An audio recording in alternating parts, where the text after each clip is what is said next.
Adrian Cole thought power meant never needing anyone. He was wrong. At 35, he'd built an empire from spreadsheets and 70-hour weeks, convinced that success could fill the hollow space where connection should be. Then Ryan Blake stayed late one Thursday, and everything Adrian had carefully constructed began to crack. What started as a conversation about quarterly projections became the moment Adrian's loneliness finally had a witness, and the single father with paint-stained fingers and a daughter waiting at home became the one person who could see through the glass walls Adrian had spent a decade building. This is their story, messy, imperfect, and entirely human. If you're watching from anywhere in the world, drop your city in the comments below. I want to see how far this story travels. And if you're ready for something real, hit that like button and stick around until the end. You won't regret it. The city looked different at night from the 42nd floor. Adrian Cole stood at his office window, one hand pressed against the glass, watching the traffic lights below pulse through their cycles. Red, green, yellow. Stop. Go. Wait. Simple instructions for people whose lives made sense. His phone buzzed for the third time in 10 minutes. He didn't look at it. The office behind him was exactly what you'd expect from a CEO who'd built Cole Technologies from a garage startup to a Fortune 500 company in 8 years. Minimalist furniture. Awards nobody cared about gathering dust on floating shelves. A coffee maker that cost more than most people's monthly rent. And he still couldn't remember the last time he'd actually tasted what it made. It was Thursday, 9:47 p.m. The building should have been empty, but when Adrian finally turned from the window, he saw light bleeding from under the door of the development lab 3 floors down, visible through the glass partition that separated his executive suite from the rest of the floor. Someone was still here. He grabbed his jacket from the back of his chair, more habit than necessity, and headed for the elevator. His footsteps echoed in the empty corridor, each one a small percussion against marble that had cost a fortune and felt like walking on ice. The development lab occupied the entire 39th floor. Adrian swiped his badge, and the doors whispered open onto a landscape of monitors and standing desks, mechanical keyboards, and empty energy drink cans. The overhead lights were off, but the glow from a single workstation near the windows lit up the face of Ryan Blake. Ryan didn't look up when Adrian approached. His fingers moved across the keyboard with the kind of steady rhythm that suggested he'd been at this for hours. There was a smudge of something, ink, paint, on his right forearm, and his hair stuck up at odd angles like he'd been running his hands through it. "You know we have a building security policy about working past 9, Adrian said. Ryan's hands stilled. He looked up, and for half a second, Adrian saw genuine surprise cross his face before it settled into something more guarded. "Mr. Cole, I didn't realize you were still here. That makes 2 of us." Adrian moved closer, trying to see what was on the screen. Lines of code dense and incomprehensible to anyone who hadn't spent years learning to read it. "What are you working on?" "The Henderson Project." Ryan sat back, rolling his shoulders like they ached. "There's a memory leak I can't pin down. Keeps crashing the application after about 6 hours of continuous use. Henderson's not due for review until next month." "I know." Ryan reached for a coffee cup that was probably cold by now. He took a sip anyway and grimaced. "Just wanted to get ahead of it." Adrian studied him. Ryan Blake had been with Cole Technologies for 3 years, working his way up from junior developer to team lead through what Adrian's VP of engineering called quiet competence. He didn't make a lot of noise, didn't politic for promotions, just did the work and did it well.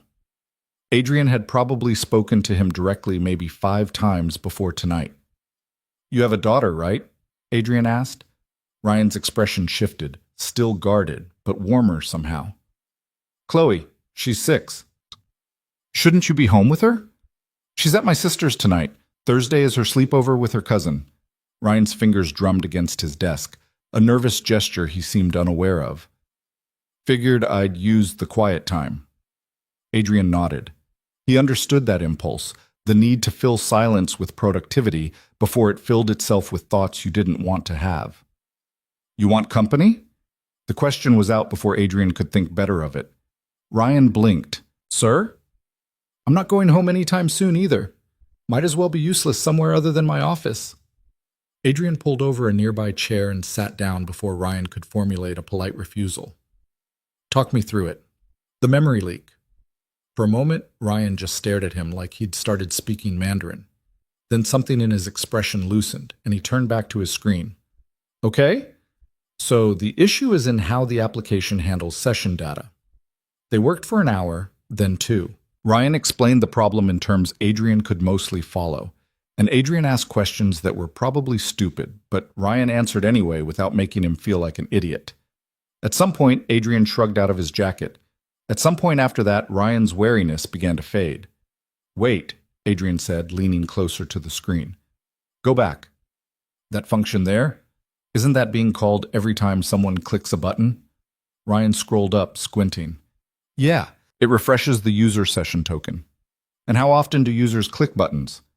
Constantly. Ryan went very still. Oh hell. That's your leak. That's my leak. Ryan was already typing, fingers flying. Every click creates a new token, but doesn't clear the old one. After 6 hours of normal use, you'd have thousands of orphan tokens just sitting in memory. So fix it. It's not that simple. If I change how the tokens are generated, I might break authentication across the entire platform. Then don't change how they're generated. Change when they're cleared. Ryan stopped typing. He looked at Adrian, really looked at him, and Adrian felt something uncomfortable shift in his chest under that gaze. That could work, Ryan said slowly. Then try it. Ryan did. It took another 40 minutes of careful coding, testing, cursing under his breath when something didn't work. And then, got it. Ryan's face split into a grin that transformed him from tired and rumpled to something that made Adrian's breath catch. It's running clean, no leak. Good. Good? That's... Ryan laughed, the sound surprised out of him. Mr. Cole, you just saved me probably 2 weeks of troubleshooting. Adrian, he said before he could stop himself. When it's past midnight and we're debugging memory leaks together, you can call me Adrian. Something flickered across Ryan's face. Uncertainty, maybe, or curiosity. Okay, Adrian. The name sounded different in Ryan's voice, less like a title and more like something personal.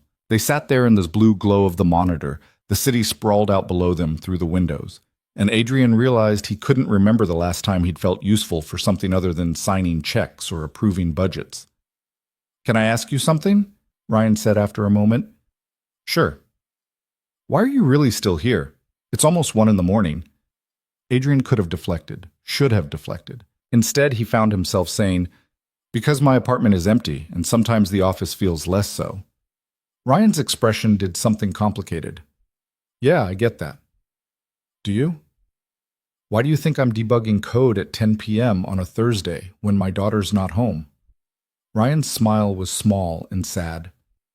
Chloe's my whole world, but when she's not there, the quiet is loud, Adrian finished. Exactly. They looked at each other, and Adrian felt the ground shift beneath him in a way that had nothing to do with the building's foundation. Here was someone who understood, who knew what it meant to be surrounded by everything you'd built and still feel fundamentally alone. It was dangerous, this recognition. Adrian had spent years making sure he never let anyone close enough to see the hollow spaces in him. But Ryan was looking at him like he already saw them, and instead of the exposure feeling threatening, it felt almost like relief. I should go, Ryan said, but he didn't move. Yeah, Adrian agreed. Me too. Neither of them stood. My late partner, Ryan said suddenly, his voice careful. Daniel. He died 4 years ago. Cancer. It was fast, 8 months from diagnosis to... He stopped, swallowed. Everyone tells you it gets easier, that time heals, and maybe it does, I don't know. But the quiet never stops being loud. Adrian's chest constricted. He didn't talk about his own past, had made it a policy never to discuss the before times with anyone who worked for him. But something about the trust Ryan was offering demanded reciprocation. I had lymphoma, Adrian said. 7 years ago. I was 28 and running a startup, and suddenly I was in treatment, and then I was in remission, and then I was supposed to go back to normal, except nothing was normal anymore. Ryan waited.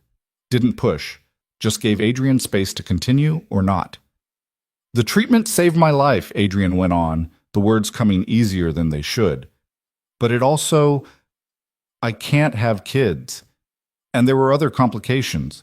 Nerve damage, mostly. My hands, he held them up, and in the monitor light, you could just barely see the tremor that was always there, the one he'd learned to hide. They don't work the way they used to. I'm sorry, Ryan said quietly. Don't be. I'm alive. That's more than a lot of people get. But you're alone. The observation landed like a punch. Adrian let out a breath that might have been a laugh if it had contained any humor. Yeah, I'm alone. By choice? By necessity. Adrian stood, suddenly needing distance. I'm your boss, Ryan. There's a power dynamic here that makes anything other than professional interaction ethically questionable at best. Ryan stood too, and Adrian noticed for the first time that they were almost exactly the same height. I wasn't suggesting anything. Weren't you? No, I was just... Ryan ran a hand through his already messy hair, making it worse. I was just acknowledging that I see you, that's all. You're not as invisible as you think you are. Adrian's throat felt tight. I should go. Adrian? Good night, Ryan.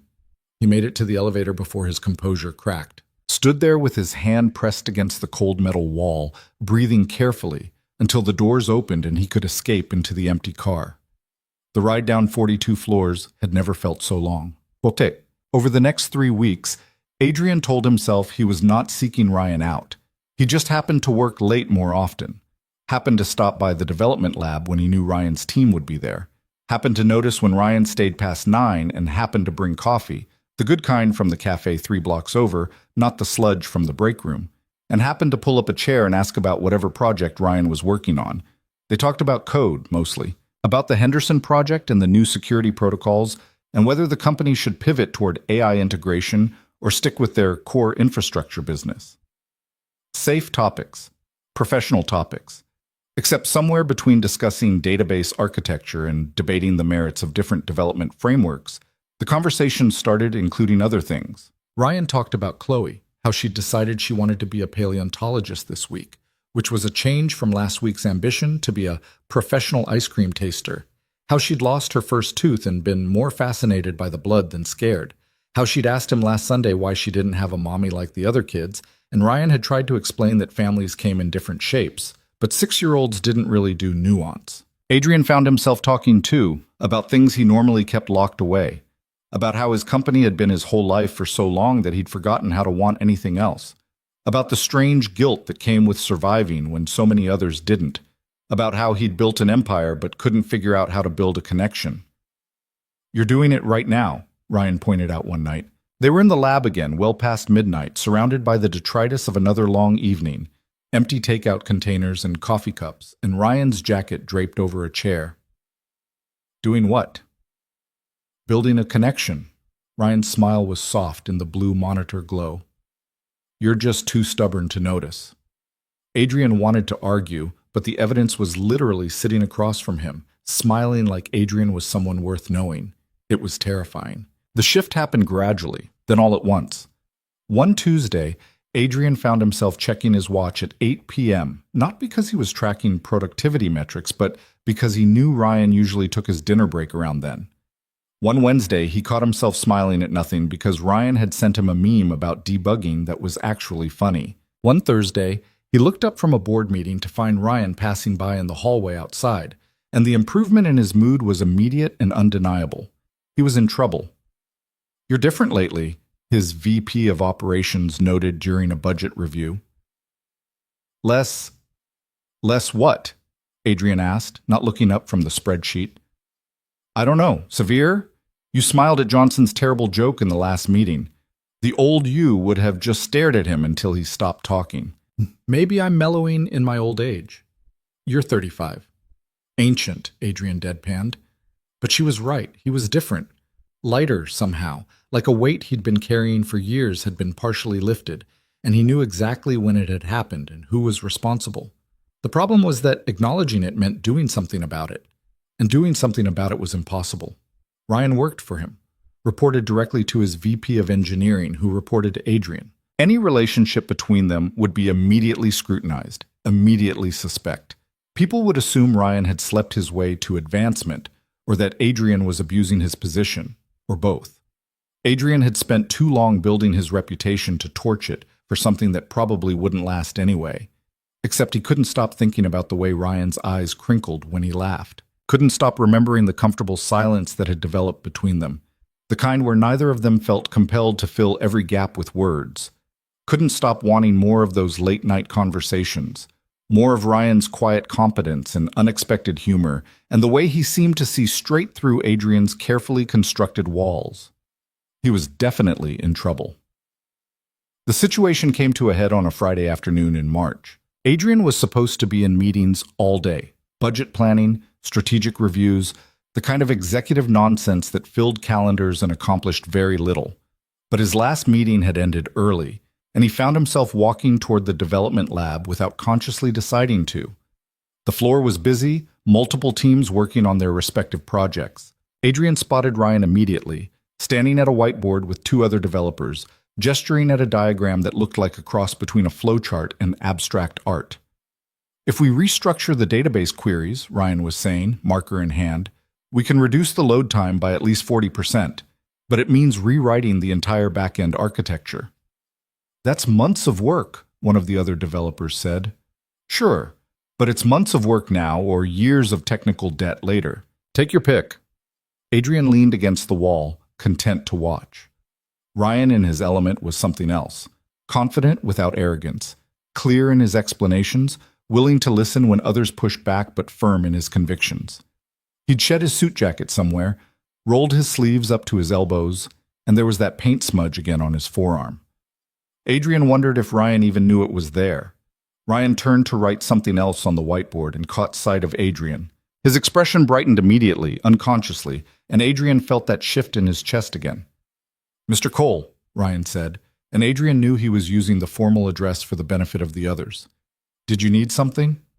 Just passing through, don't let me interrupt. But the other developers were already straightening, suddenly self-conscious with the CEO present. They made excuses and scattered, leaving Ryan alone at the whiteboard, marker still in hand. You scared them off, Ryan said. I have that effect. Not on everyone. Ryan capped the marker, set it down. Were you actually just passing through, or was there something you needed? Adrian should have said yes, made up some business reason for being there. Instead, he said, I wanted to see you.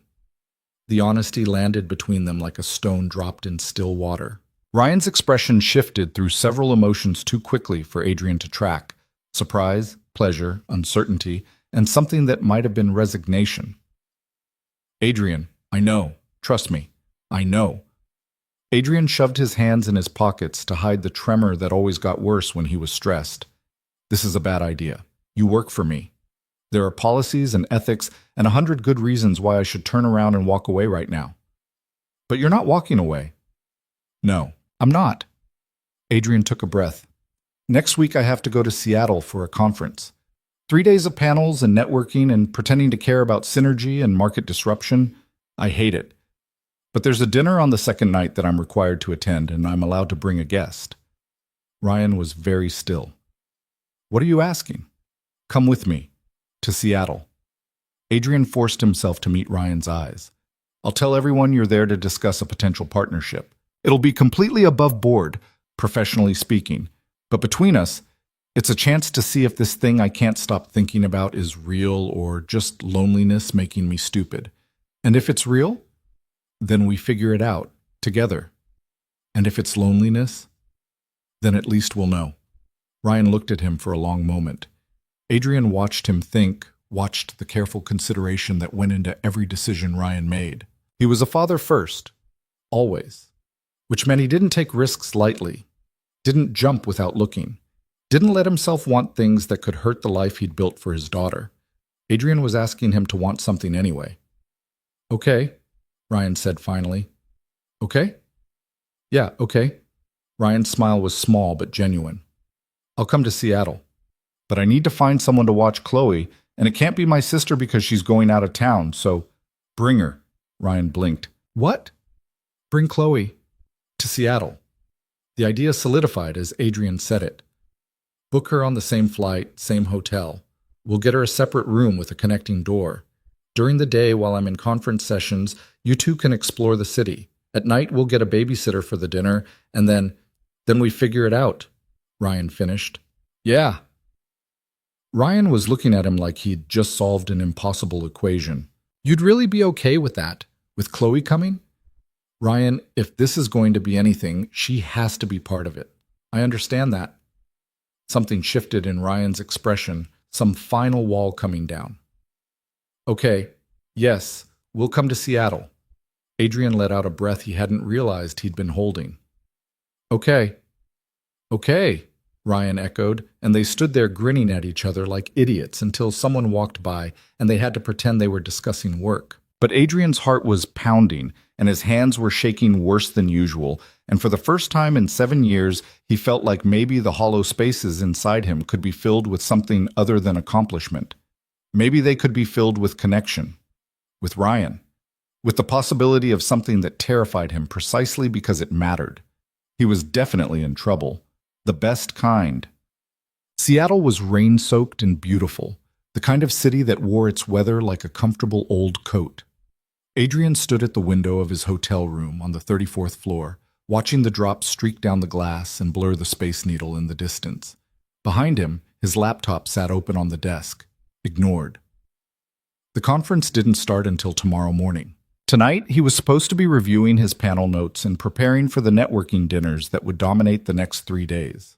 Instead, he was thinking about the room 2 doors down, where Ryan was presumably getting Chloe settled in. His phone buzzed. A text from Ryan. "She wants to know if you like pizza." Adrian smiled and typed back. "Is that even a question?" "Good. We're ordering. Room 3412. Come eat with us?" Adrian looked at his laptop, at the work he should be doing. Then he grabbed his key card and headed for the door. Room 3412 was identical to his own, king bed, desk, bathroom, view of the city. But it felt entirely different because Ryan was there, barefoot in jeans and a t-shirt, and there was a little girl with dark curls bouncing on the bed. "You must be Chloe," Adrian said from the doorway. She stopped bouncing and regarded him with solemn brown eyes. "Are you Mr. Cole?" "I am, but you can call me Adrian." "Daddy says you're his boss." "I am that too." "Are you nice?" "Chloe," Ryan said, but he was suppressing a smile. "It's okay." Adrian came into the room properly and sat in the desk chair, putting himself at Chloe's eye level. "That's a fair question. I try to be nice, but you'll have to decide for yourself if I succeed." Chloe considered this. "Do you like dinosaurs?" "I think they're pretty cool." "What's your favorite?" "Probably the pterodactyl." Chloe's nose wrinkled. "That's not a dinosaur. It's a flying reptile." Adrian glanced at Ryan, who shrugged with an expression that clearly said, "I told you she was into this." "You're absolutely right," Adrian told Chloe. "I stand corrected. In that case, I'll go with Triceratops." "Good choice. They had really strong frills for protection and could fight off T-Rexes even though T-Rexes were bigger." Chloe flopped down on the bed, kicking her feet. "Daddy says we're in Seattle because you have to work, but we get to explore. Can we go to the Space Needle?" "Absolutely, and the aquarium, if you want." "They have otters there. I love otters." "Then otters it is." The pizza arrived 20 minutes later, 2 large pies that were definitely too much food for 3 people. They ate sitting on the floor because Chloe insisted it was more fun that way, and Adrian found himself telling terrible jokes just to hear her laugh. Ryan watched them with an expression Adrian couldn't quite read. Soft, maybe. Hopeful. After Chloe had eaten herself into a food coma and was sprawled on the bed watching a nature documentary about marine mammals, Ryan walked Adrian to the door. "Thank you," Ryan said quietly. "For what?" "For being good with her, for not making this weird." "Why would I make it weird?" "Because most people do. When they find out I'm a single dad, they either get uncomfortable or they go too far the other way and treat me like I'm made of glass." Ryan leaned against the doorframe. "You're just normal. It's nice." Adrian wanted to say something profound, something that would convey how much this evening had meant to him. How right it felt to be here, sharing space with Ryan and his daughter, like pieces of his life clicking into place in ways he'd never expected. Instead, he said, "See you tomorrow?" "Yeah, tomorrow." Ryan's hand brushed against Adrian's as he said goodnight, a brief contact that sent electricity up Adrian's arm. Their eyes met, and Adrian saw his own want reflected back at him. Tomorrow couldn't come fast enough. Pulse. The conference was exactly as boring as Adrian had anticipated. He sat through panels on digital transformation and emerging markets, nodded through presentations on disruptive technologies and scalable solutions, and shook hands with approximately 300 people whose names he would forget within the hour. What he couldn't forget was the text he'd gotten from Ryan during the lunch break. "Chloe found a tide pool and won't leave. Send help. Or snacks. Preferably both." Adrian had smiled at his phone like a teenager, then realized 3 of his fellow panelists were staring at him. "Good news?" one of them had asked. "Yeah," Adrian had said. "The best." Now it was evening, and he was getting ready for the dinner he'd been dreading. Black tie, which meant the full monkey suit and the shoes that looked great but felt like instruments of torture. He'd been to dozens of these events, and they all followed the same script. Forced conversation, mediocre food, speeches that went on too long, and a general atmosphere of aggressive networking disguised as collegiality. But tonight was different because Ryan would be there. He'd sent Ryan a text an hour ago confirming the babysitter had arrived, someone from the hotel's childcare service, thoroughly vetted and background checked. Ryan had responded with a thumbs up and a note that Chloe was already trying to teach the babysitter about marine biology. Adrian was adjusting his bow tie for the 3rd time when someone knocked on his door. Ryan stood in the hallway in a suit that fit him perfectly, his hair actually cooperating for once, and Adrian forgot how to breathe. "Too much?" Ryan asked, self-conscious under Adrian's stare. "No, perfect." "You look—" Adrian stopped, gathered himself. "Perfect." Ryan's smile was worth every terrible panel Adrian had sat through today. "You clean up pretty well yourself, boss." "Don't call me that tonight." "What should I call you?" "Adrian? Just Adrian." "Okay, just Adrian. Ready to go pretend we're interested in market disruption?" Adrian laughed and grabbed his key card. "Let's get this over with." The dinner was held in one of the hotel's ballrooms, all crystal chandeliers and white tablecloths, and enough silverware to confuse anyone who hadn't grown up learning which fork to use when. Adrian and Ryan found their assigned table and settled in among 6 other tech executives, all of whom immediately began the usual dance of establishing pecking order. Adrian had done this enough times to know his role. He was young for a CEO, successful enough to be respected, but not so successful that he threatened the egos at the table. He could talk shop with the best of them, trade war stories about failed launches and difficult boards, and generally fade into the background of these events. But tonight, he didn't want to fade into anything. He wanted to be present, here, with Ryan beside him.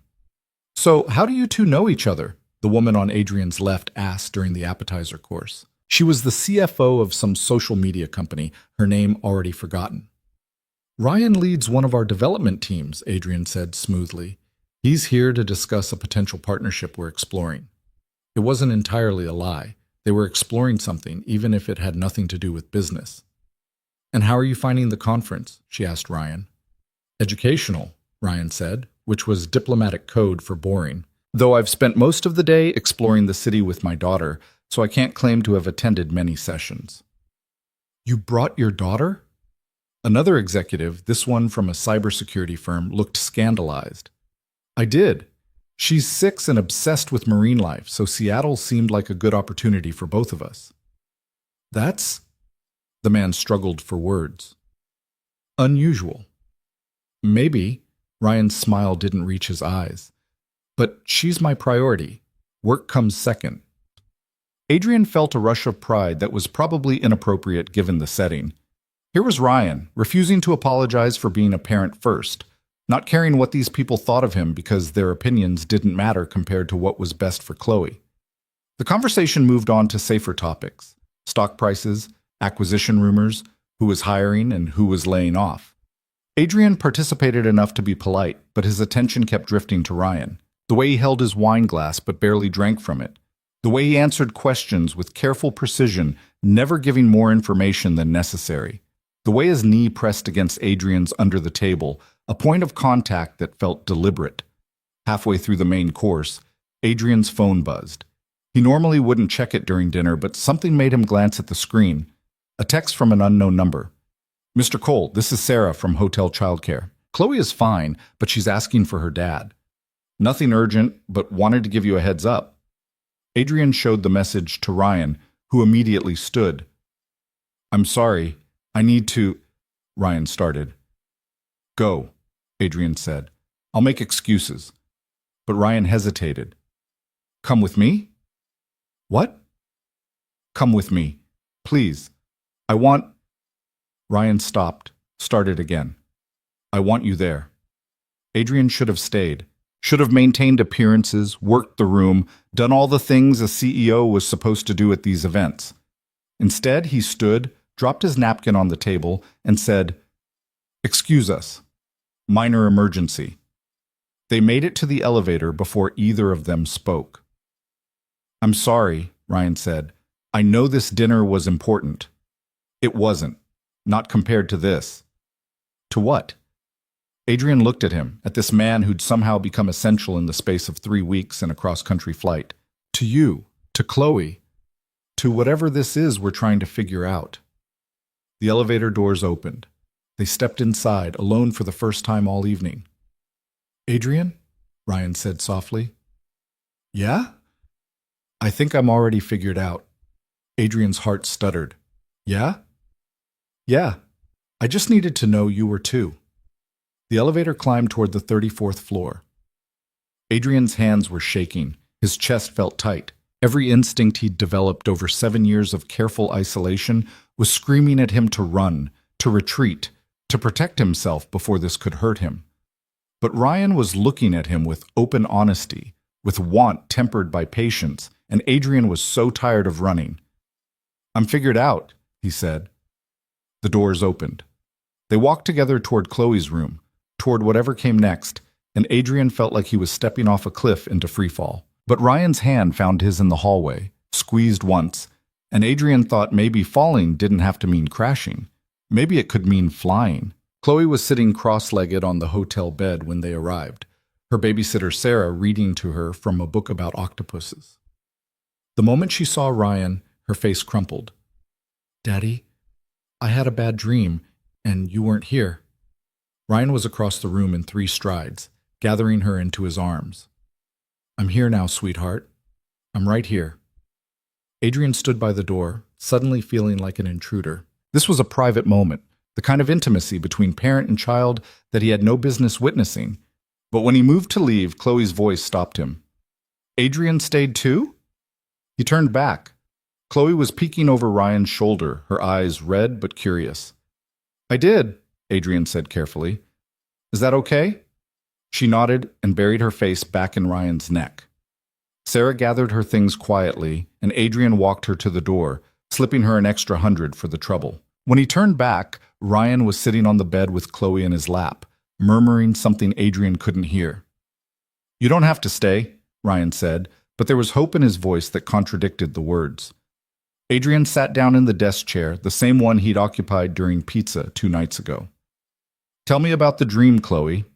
She lifted her head, considering whether she trusted him enough. Whatever she saw in his face must have satisfied her because she said, "I was swimming with the otters, but then the water got really deep, and I couldn't find Daddy anywhere." "That sounds scary." "It was. Everything was dark, and I kept calling for him, but nobody answered." Ryan's arms tightened around her. "I'm sorry, baby. That must have been really frightening." "But you came back," Chloe said, her voice small. "You always come back." "Always, but," Ryan promised. Adrian watched them, something in his chest aching. He'd spent so long convinced that this kind of connection was beyond him, that the damage from his treatment had stolen not just his fertility, but his capacity for family. Yet here he was, sitting in a hotel room in Seattle, watching a father comfort his daughter, and feeling like maybe he could belong in this picture after all. "Can Adrian read to me?" Chloe asked suddenly. Ryan's eyes found Adrian's across the room. "If he wants to." Adrian had never read to a child before, had never even held a baby. But he crossed to the bed and accepted the octopus book from Sarah's abandoned spot, settling in next to Ryan while Chloe nestled between them. The book was surprisingly detailed for a children's story, full of facts about cephalopod intelligence and camouflage capabilities. Adrian read slowly, stumbling over some of the longer scientific names, but Chloe didn't seem to mind. She interrupted every few sentences with her own observations, her exhaustion making her chattier than usual. "Did you know octopuses have 3 hearts?" she informed him seriously. "I did not know that. And they can change colors in less than a second. That's faster than you can blink." "That's pretty impressive." "Daddy says I talk too much about ocean animals." "I said you could talk about them as much as you want," Ryan corrected gently. "I just also said that sometimes other people might want to talk about other things." "Do you want to talk about other things?" Chloe asked Adrian. "Not particularly. I'm learning a lot about octopuses." She beamed at him, and Adrian felt something shift in his chest. This child, who had known him for all of 48 hours, was looking at him like he'd just given her the greatest gift. All he'd done was sit down and read a book, but apparently that was enough. By the time they finished the story, Chloe's eyes were drooping. Ryan carried her to the connecting room, tucking her into the bed while Adrian waited, unsure whether he should leave or stay. But Ryan returned a few minutes later, closing the connecting door most of the way, and dropped onto the bed with a heavy exhale. "Sorry about the dinner," he said. "Don't be. Those things are torture anyway. Still, you were networking, doing the CEO thing, and I pulled you away because my kid had a nightmare." Adrian sat down next to him, their shoulders almost touching.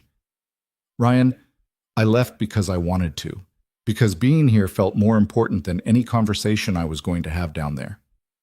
Even though we spent the last hour reading about octopuses? Especially because of that."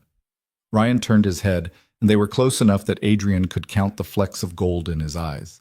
"You're good with her." "I don't know what I'm doing." "Neither do I, most of the time. But you're good with her anyway." Ryan's hand found Adrian's on the bedspread, fingers tangling together. "That matters to me. More than you probably realize." Adrian looked down at their joined hands. His were trembling slightly. They always did when he was tired or stressed. But Ryan didn't seem to notice or care. "I meant what I said in the elevator. I'm figured out." "What does that mean, exactly?" "It means I'm tired of being alone. It means when I look at you, I see someone who understands what it's like to rebuild your life from wreckage. It means I like who I am when I'm around you and Chloe, and I haven't liked who I am in a very long time." Ryan was quiet for a moment. Then he said, "Daniel died on a Tuesday.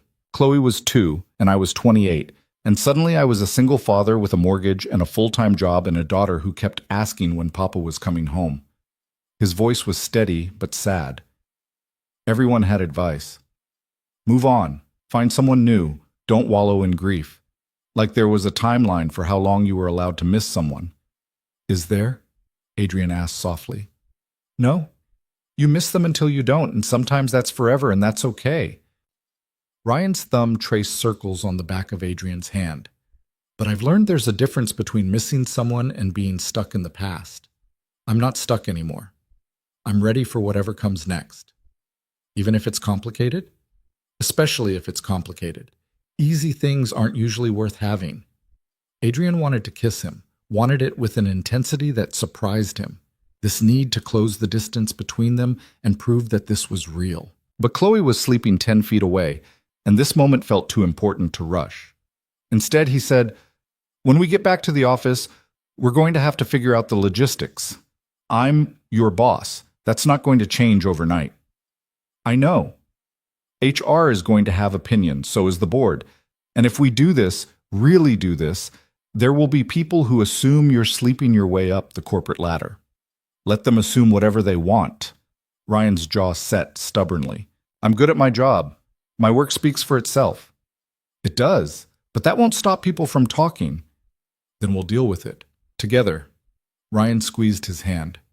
"Unless you're having second thoughts?" Adrian shook his head. "No second thoughts. Just trying to be realistic about what we're walking into." "Okay, then let's be realistic." Ryan shifted to face him fully. "You're the CEO. I'm a team lead. There's a power imbalance that we can't ignore, so we don't. We document everything. We keep things professional at work, and we make sure that my career advancement has nothing to do with our relationship. And if people don't believe that, then they don't. But we'll know the truth, and that's what matters."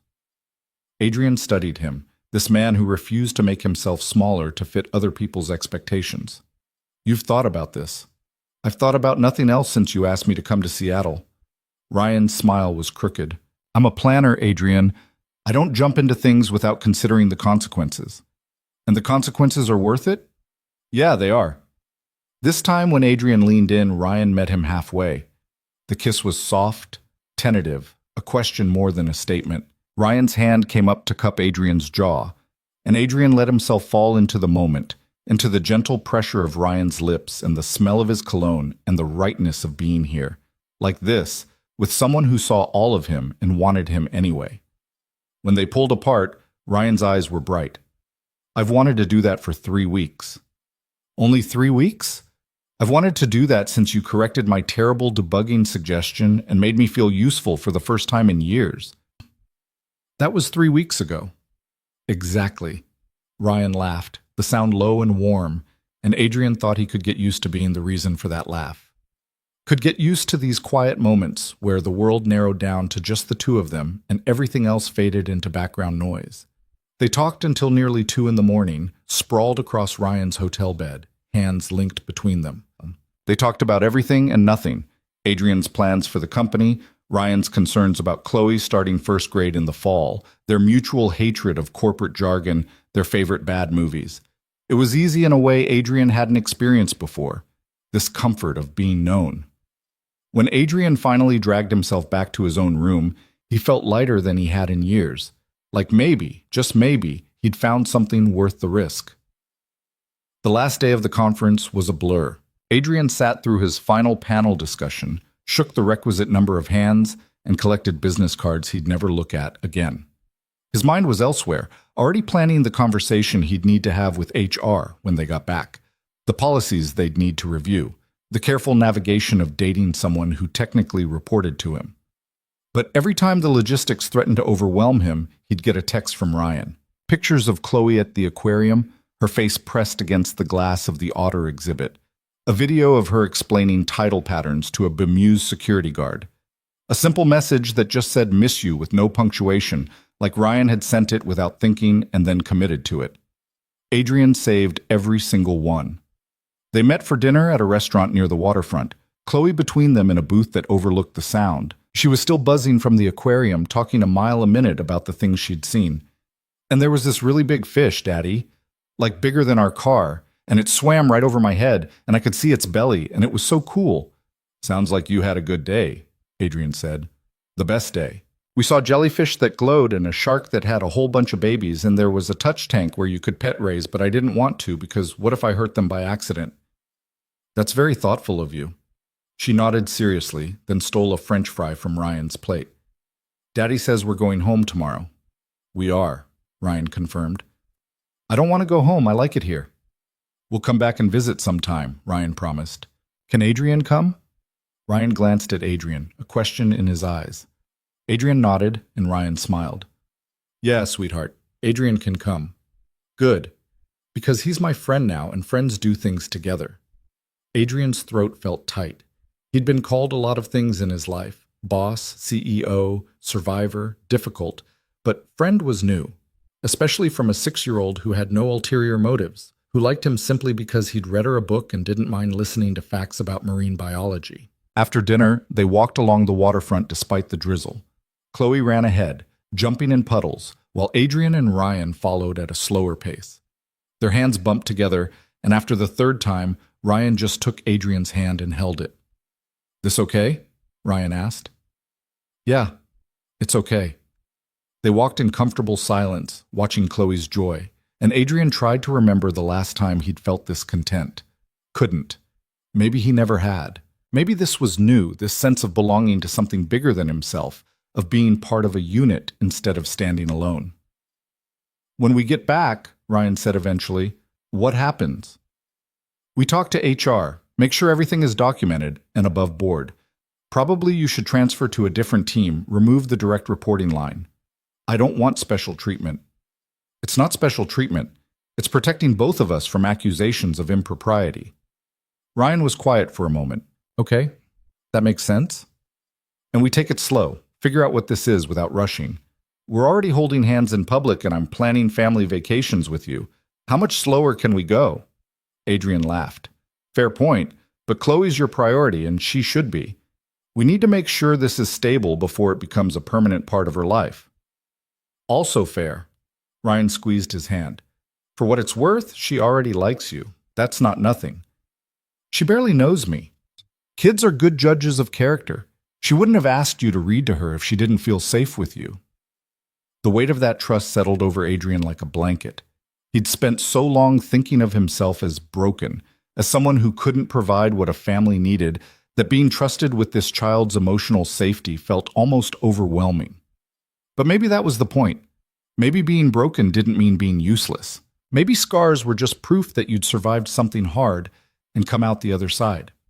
They caught up to Chloe at a playground that was technically closed for the evening, but whose gates were still unlocked.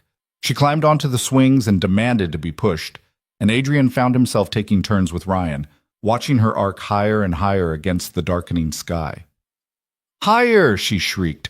I want to touch the clouds. The clouds are pretty far up, sweetheart, Ryan said.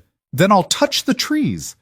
Adrian pushed her again, and she laughed, the sound pure and unselfconscious. When was the last time he'd laughed like that? When was the last time he'd let himself feel joy without immediately searching for the catch? Eventually, Chloe tired herself out and demanded to be carried back to the hotel. Ryan hoisted her onto his back, and she wrapped her arms around his neck, her head drooping onto his shoulder. She's going to sleep well tonight, Adrian observed. Yeah, which means I'm going to sleep well tonight, for once. Ryan adjusted his grip on Chloe's legs. She's been having more nightmares lately. I think it's stress from school. Stress? She's 6. 6-year-olds have stress too. There's a kid in her class who's been mean to her, and she doesn't understand why someone would be deliberately unkind. What kind of mean? Told her that families need a mom and a dad, and since she only has a dad, she doesn't have a real family. Ryan's voice was tight. The teacher handled it, but Chloe's been anxious since then. Adrian felt a surge of protectiveness toward this child he barely knew. That's awful. Yeah, welcome to parenting. Half of it is trying to explain why people suck sometimes while also convincing your kid that the world is still a good place. Seems impossible. It is, but you do it anyway because what's the alternative? Ryan shifted Chloe's weight. She's worth it. Every sleepless night, every worry, every moment of wondering if I'm screwing her up permanently. She's worth all of it. They walked the rest of the way in silence, but Adrian kept thinking about what Ryan had said, about how love meant choosing someone's worth over your own comfort, about how family wasn't about being perfect, but about showing up anyway, even when it was hard. He'd never thought he could have that, had accepted that his life would be defined by achievement rather than connection, that he'd grow old alone but successful, and that would have to be enough.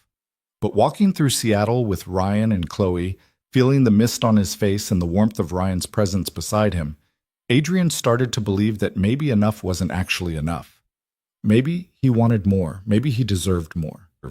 Maybe the scars from his treatment weren't an ending, but a beginning, a stripping away of one version of his future to make room for something he'd never imagined. Back at the hotel, Ryan put Chloe to bed while Adrian waited in the hallway. When Ryan emerged, he looked exhausted but happy. She's out.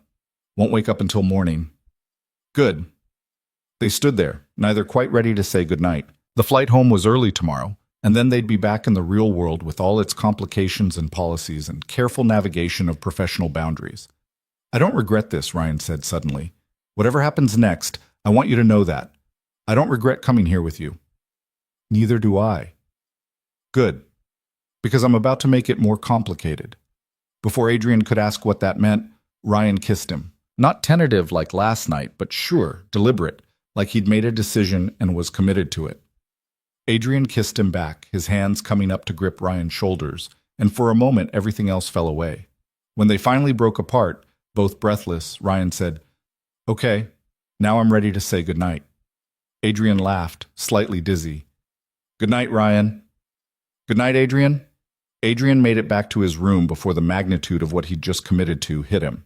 He was dating an employee with a 6-year-old daughter, an employee who deserved better than someone as damaged and uncertain as Adrian.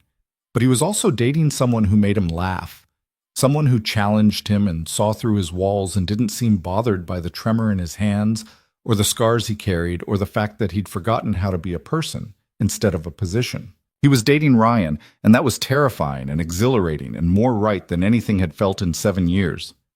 Adrian pulled out his phone and sent a text. "Thank you for Seattle." Ryan's response came almost immediately. "Thank you for taking a chance."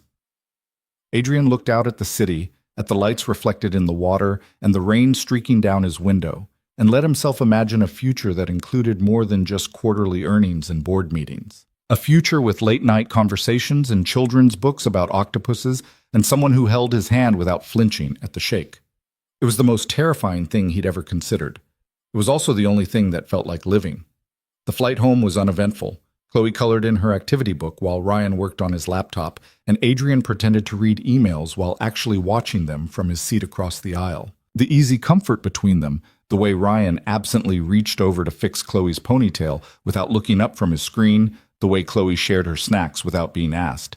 They were a unit, had been for 4 years, and Adrian was trying to figure out where he might fit into that picture. When they landed, reality came rushing back. Adrian had a car waiting, and Ryan needed to get Chloe home and settled before the school week started. They stood in the terminal, the moment stretching awkward between them. "I'll see you Monday?" Ryan asked. "Yeah, Monday. We should probably not arrive together." "Probably not." Chloe tugged on Ryan's hand. "Can Adrian come to dinner this week?" Ryan looked at Adrian, a question in his eyes. Adrian knew he should say no, should establish boundaries, should take this slow like they'd agreed. Instead, he said, "I'd like that." "Wednesday?" Ryan suggested. "I'll cook. Nothing fancy." "Wednesday works." They parted ways at the terminal exit, and Adrian climbed into his car feeling like he'd left something important behind. His driver asked about the conference, and Adrian gave the standard responses while his mind stayed fixed on Ryan and Chloe, on the risk he was taking and whether it would be worth it. His apartment felt especially empty when he got home. The same expensive furniture, the same view, the same silence that had felt like peace for years but now just felt like absence. He'd lived here for 5 years and still hadn't bothered to hang anything on the walls or buy plants or do any of the things that made a space feel lived in. He stood at the window, looking out at the city, and wondered what Ryan's place looked like. Probably cluttered with Chloe's drawings and toys, probably warm in a way this sterile box could never be. His phone rang. His mother, probably checking in on the conference. He let it go to voicemail, not ready to explain where his head was, not ready to defend choices he'd only just made. Instead, he texted Ryan. "Home safe?" The response came a few minutes later. "Just walked in." "Chloe's already demanding pizza for dinner because apparently that's our Seattle tradition now. Could be worse traditions." "True. See you Wednesday. Don't bring anything, just yourself." Adrian smiled at his phone like an idiot, then forced himself to stop and deal with the stack of work that had accumulated while he was gone. But concentration was impossible, his mind constantly drifting back to Seattle, to the way Ryan had looked at him in the hotel hallway, to Chloe's easy acceptance of his presence in her life. He was in so far over his head he couldn't even see the surface anymore. Monday morning came too fast and not fast enough. Adrian arrived at the office early, the building still mostly empty, and went straight to his meeting with the head of HR. Margaret Chen had been with the company since the beginning, knew where all the bodies were buried, and had zero patience for executive nonsense. "So you're dating an employee," she said without preamble once Adrian explained the situation. "Yes." "How long?" "Technically, 3 days. Realistically, 3 weeks." Margaret leaned back in her chair, studying him. "Ryan Blake, team lead in product development. Good employee, no disciplinary issues, solid performance reviews." "You already looked him up." "I look everyone up. It's my job." She tapped her pen against her desk. "Here's the situation. We don't have a policy explicitly forbidding relationships between executives and lower-level employees, but we do have policies about conflicts of interest and favoritism." "I know. That's why I'm here." "Smart. Most executives try to hide these things until they explode publicly." Margaret pulled up something on her computer. "Here's what I recommend. First, Ryan transfers to a different team, preferably one that doesn't fall under your direct oversight. Second, any performance reviews, promotions, or compensation changes for Ryan go through an independent committee. Third, you both sign acknowledgement forms stating that this relationship is consensual and that you understand the policies around workplace conduct. Done. I'm not finished. Fourth, you need to disclose this to the board. They'll have opinions. Adrian had expected that, but still felt his stomach drop. The board was old school, conservative, and not particularly fond of anything that might generate negative publicity. When? He asked. Next board meeting is in 2 weeks. I'll add it to the agenda. Margaret's expression softened slightly. For what it's worth, I think you're handling this the right way. Most people in your position would either hide it and hope nobody noticed or use their power to prevent any consequences. You're doing neither. I don't want to put Ryan in a position where his career advancement is questioned because of our relationship. Then don't. Keep things professional at work, don't show favoritism, and let his work speak for itself. She handed him a stack of forms. Get these filled out and returned by end of week. And Adrian, be careful. Not everyone is going to be as understanding as I am. Adrian took the forms and headed to his office, already dreading the board meeting, but this was the price of doing things right, of refusing to let power dynamics corrupt something that could be good. He didn't see Ryan until late afternoon, passing each other in the hallway outside a conference room. They both stopped, the air between them suddenly charged. Hey, Ryan said. Hey, how was your morning? Met with HR. Got some paperwork for us to fill out. Ryan nodded, understanding immediately. Okay, whatever we need to do. They were being watched by at least 3 people Adrian could see, so he kept his voice professional. I'll email you the details. We can discuss it tomorrow. Tomorrow. Right. Well, Ryan's eyes said what his words didn't. That he wanted to say more, do more, but couldn't, not here. They went their separate ways, and Adrian felt the loss of that easy intimacy they'd found in Seattle. This was the reality of what they'd chosen. Stolen moments and careful distance and always being aware of who was watching. He'd known it would be like this. Had warned Ryan it would be like this. But knowing and experiencing were different things. And by the time Wednesday rolled around, Adrian was ready to climb the walls with frustration. Ryan's address led him to a modest neighborhood 20 minutes from downtown, the kind of area where kids rode bikes on the sidewalks, and people actually knew their neighbors. The house was small but well-maintained, with a garden that looked loved and a swing set in the backyard visible from the street. Adrian sat in his car for a full minute, trying to calm his nerves. This was just dinner, with Ryan and Chloe. Nothing complicated about that, except for absolutely everything. He finally forced himself out of the car and up the front walk. Before he could knock, the door flew open and Chloe stood there in mismatched socks and a dress covered in dinosaurs. You're here! Daddy's making pasta, but he burned the garlic bread, so we might have to order pizza again. I did not burn it, Ryan called from somewhere inside. It's just extra crispy. Chloe rolled her eyes with impressive 6-year-old disdain. Extra crispy means burned. Adrian stepped inside, taking in the chaos of a home actually lived in. Chloe's artwork covered the refrigerator. Books spilled from shelves. A half-finished puzzle occupied the coffee table. It was nothing like his sterile apartment, and it was perfect. Ryan appeared from the kitchen, wearing jeans and a t-shirt that had definitely seen better days. He looked more relaxed than Adrian had ever seen him at work, and the sight did something to Adrian's chest. Hey, ignore Chloe. The bread is fine. It's burned, Chloe insisted. It's fine. Adrian hid his smile. I'm sure it's great. Dinner was chaotic in the best way. Chloe talked non-stop. Ryan interjected with corrections to her more creative storytelling, and Adrian found himself laughing more than he had in months. The pasta was good, the bread was definitely a little burned, and none of it mattered because this warmth, this life, was worth more than any perfectly executed meal in his empty apartment. After dinner, Chloe dragged Adrian to see her room, which was exactly what he'd expected. Pink walls, stuffed animals everywhere, and an entire shelf dedicated to books about ocean life. This is where I sleep, she announced, pointing to a bed covered in blankets. And this is my treasure box. She pulled out a small wooden box and opened it reverently. Inside were the kinds of things a 6-year-old considered treasures. A smooth rock, a feather, a ticket stub from the aquarium, and a photo of Ryan and another man, both laughing at something off camera. That's Papa, Chloe said softly, touching the photo. He died before I could really remember him, but Daddy says he loved me very much. Adrian's throat tightened. I'm sure he did. Do you think he'd like you? The question caught him off guard. I don't know, sweetheart. I hope so. Chloe studied him with those serious brown eyes. I think he would. You make Daddy smile, and Daddy doesn't smile enough.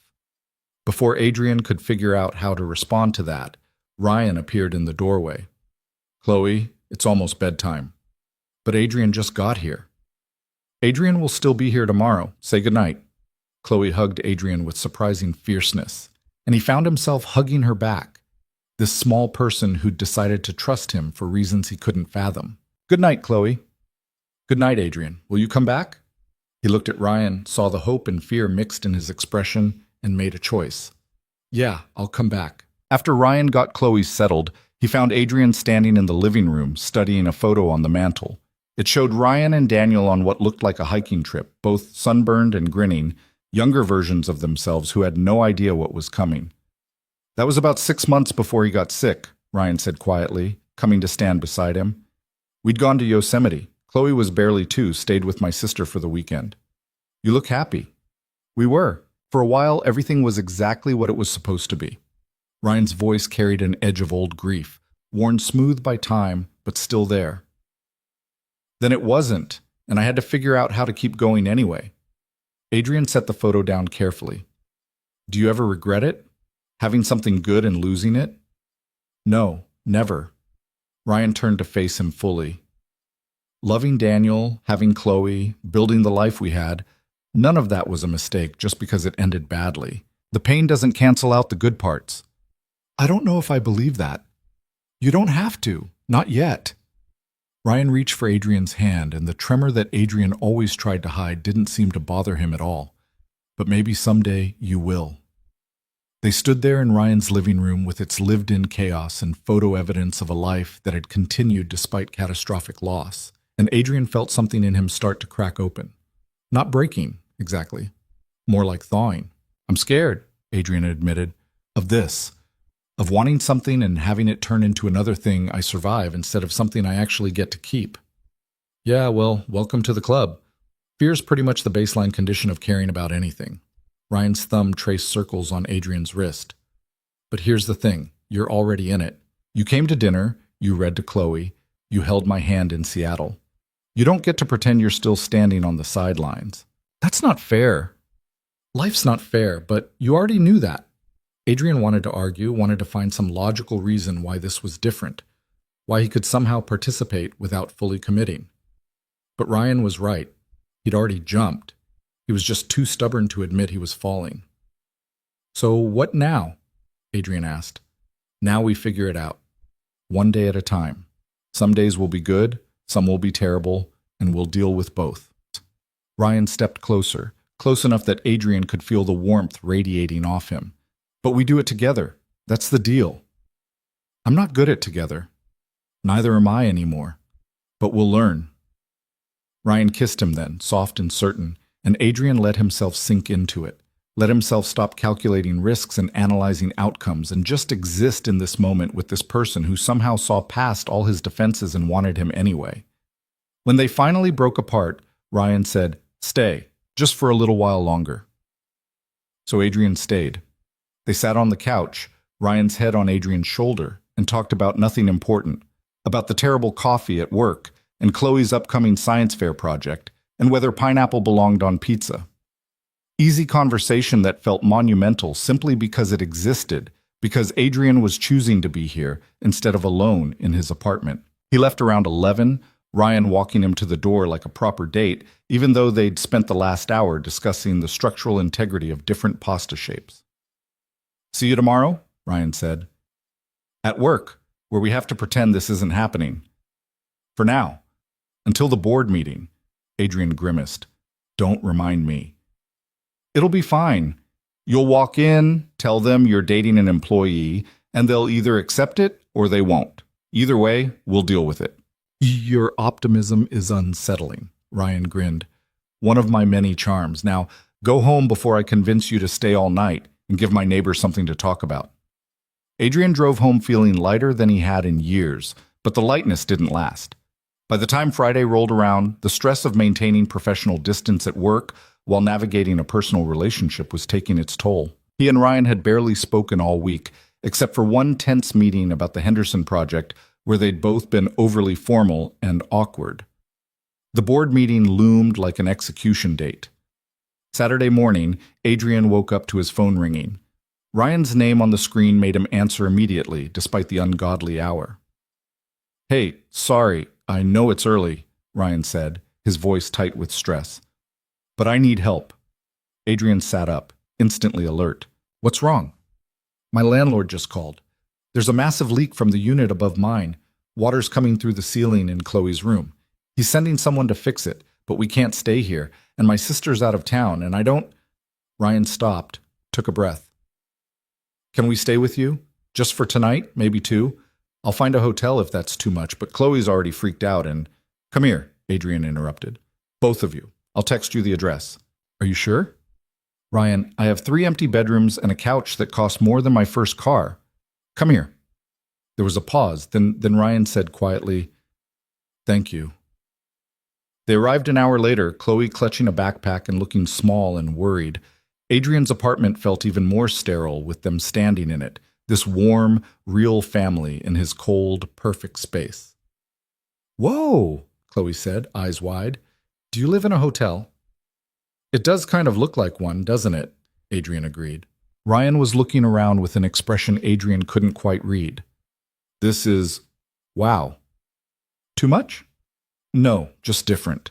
Very you." Adrian wasn't sure if that was a compliment, but he chose to take it as one. "I'll show you the guest room. It has its own bathroom." The guest room was as impersonal as the rest of the apartment. White walls, generic art, furniture that had never been used. Chloe immediately went to the window, pressing her face against the glass.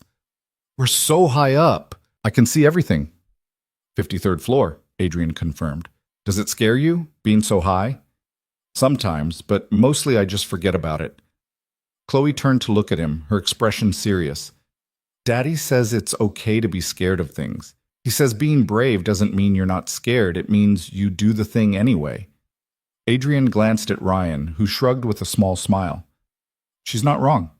Your dad's a smart man." "I know," Chloe said matter-of-factly. "He's the smartest person I know. Well, except for my teacher. She knows everything about math." They got settled, Ryan unpacking their hastily thrown-together overnight bags, while Chloe explored the apartment with the enthusiasm of an archaeologist discovering a new tomb.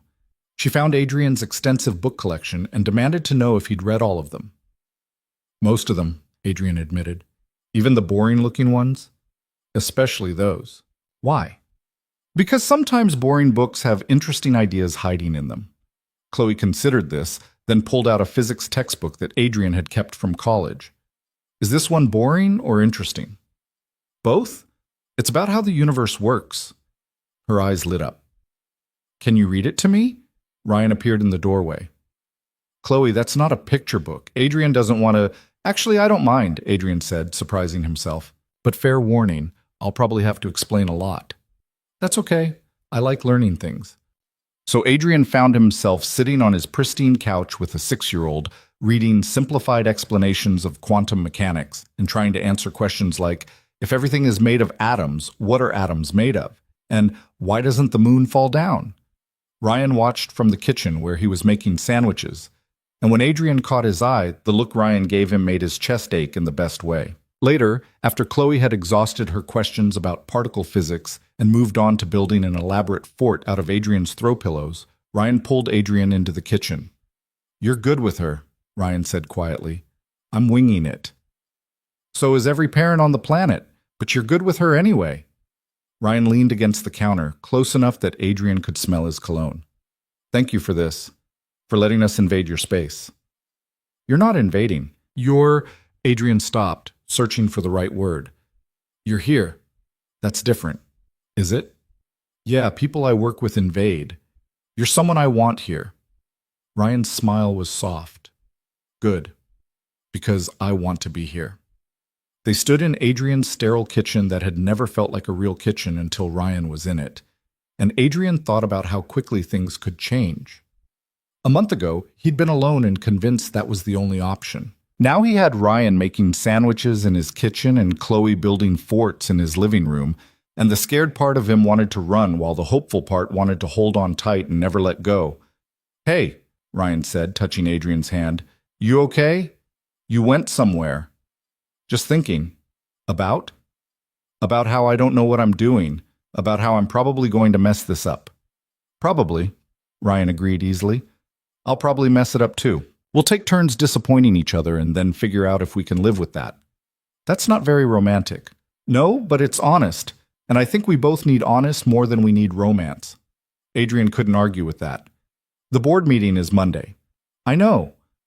They might make me choose, the company or this." Ryan's expression tightened. "And if they do?" "I don't know yet." The admission felt like failure, but it was the truth. Adrian had built Cole Technologies from nothing. It was his legacy, his proof that he'd survived and thrived and mattered. Walking away from it would mean walking away from the identity he'd constructed over 8 years of 70-hour weeks and calculated risks. But looking at Ryan, at this person who'd somehow become essential in the space of a few weeks, Adrian couldn't imagine walking away from this either. "I guess we'll find out Monday," Ryan said finally. "Yeah, I guess we will." The weekend passed in a strange bubble of domesticity. Adrian ordered groceries for the first time in months because Chloe needed snacks, and Ryan wanted to cook actual meals. They watched a documentary about deep-sea creatures because Chloe was still on her ocean kick. Ryan worked on his laptop while Adrian caught up on emails, and Chloe colored at the dining table, her tongue poking out in concentration. Sunday night, after Chloe was asleep in the guest room, Ryan found Adrian standing at the window looking out at the city. "Penny for your thoughts," Ryan said. "Just wondering when I started caring more about this than about work." "And?" "Sometime between Seattle and right now. Probably the moment Chloe asked me about octopuses."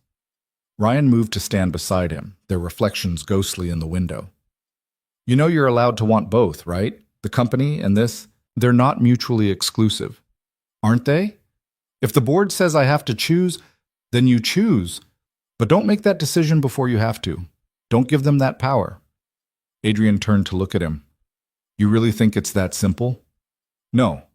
I think it's impossibly complicated, but I also think you've spent so long protecting yourself that you've forgotten how to fight for something instead of just surviving it."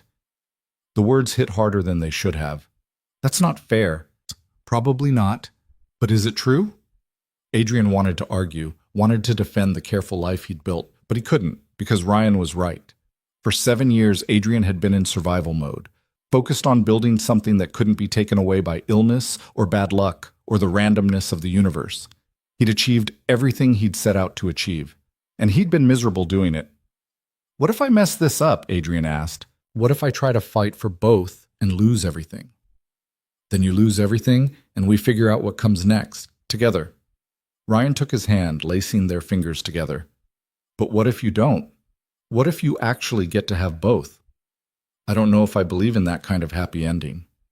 "Neither did I. Then you showed up in my lab at midnight and fixed my memory leak, and I started thinking maybe I was wrong." They stood there in the darkness of Adrian's apartment with the city spread out below them, and Adrian let himself imagine a version of his life where he didn't have to choose, where he could be CEO and partner and whatever Chloe needed him to be, where the scars from his past didn't dictate his future. It felt dangerous to hope for that much. It felt more dangerous not to. Monday morning came with all the inevitability of a deadline. Adrian put on his best suit-like armor and arrived at the office an hour before the board meeting. The agenda had been circulated over the weekend, and he knew several board members had already called Margaret in HR to express their concerns. Ryan texted him at 8, "Good luck. I'm here if you need me." Adrian stared at the message for a long moment, then typed back, "Thank you. For everything."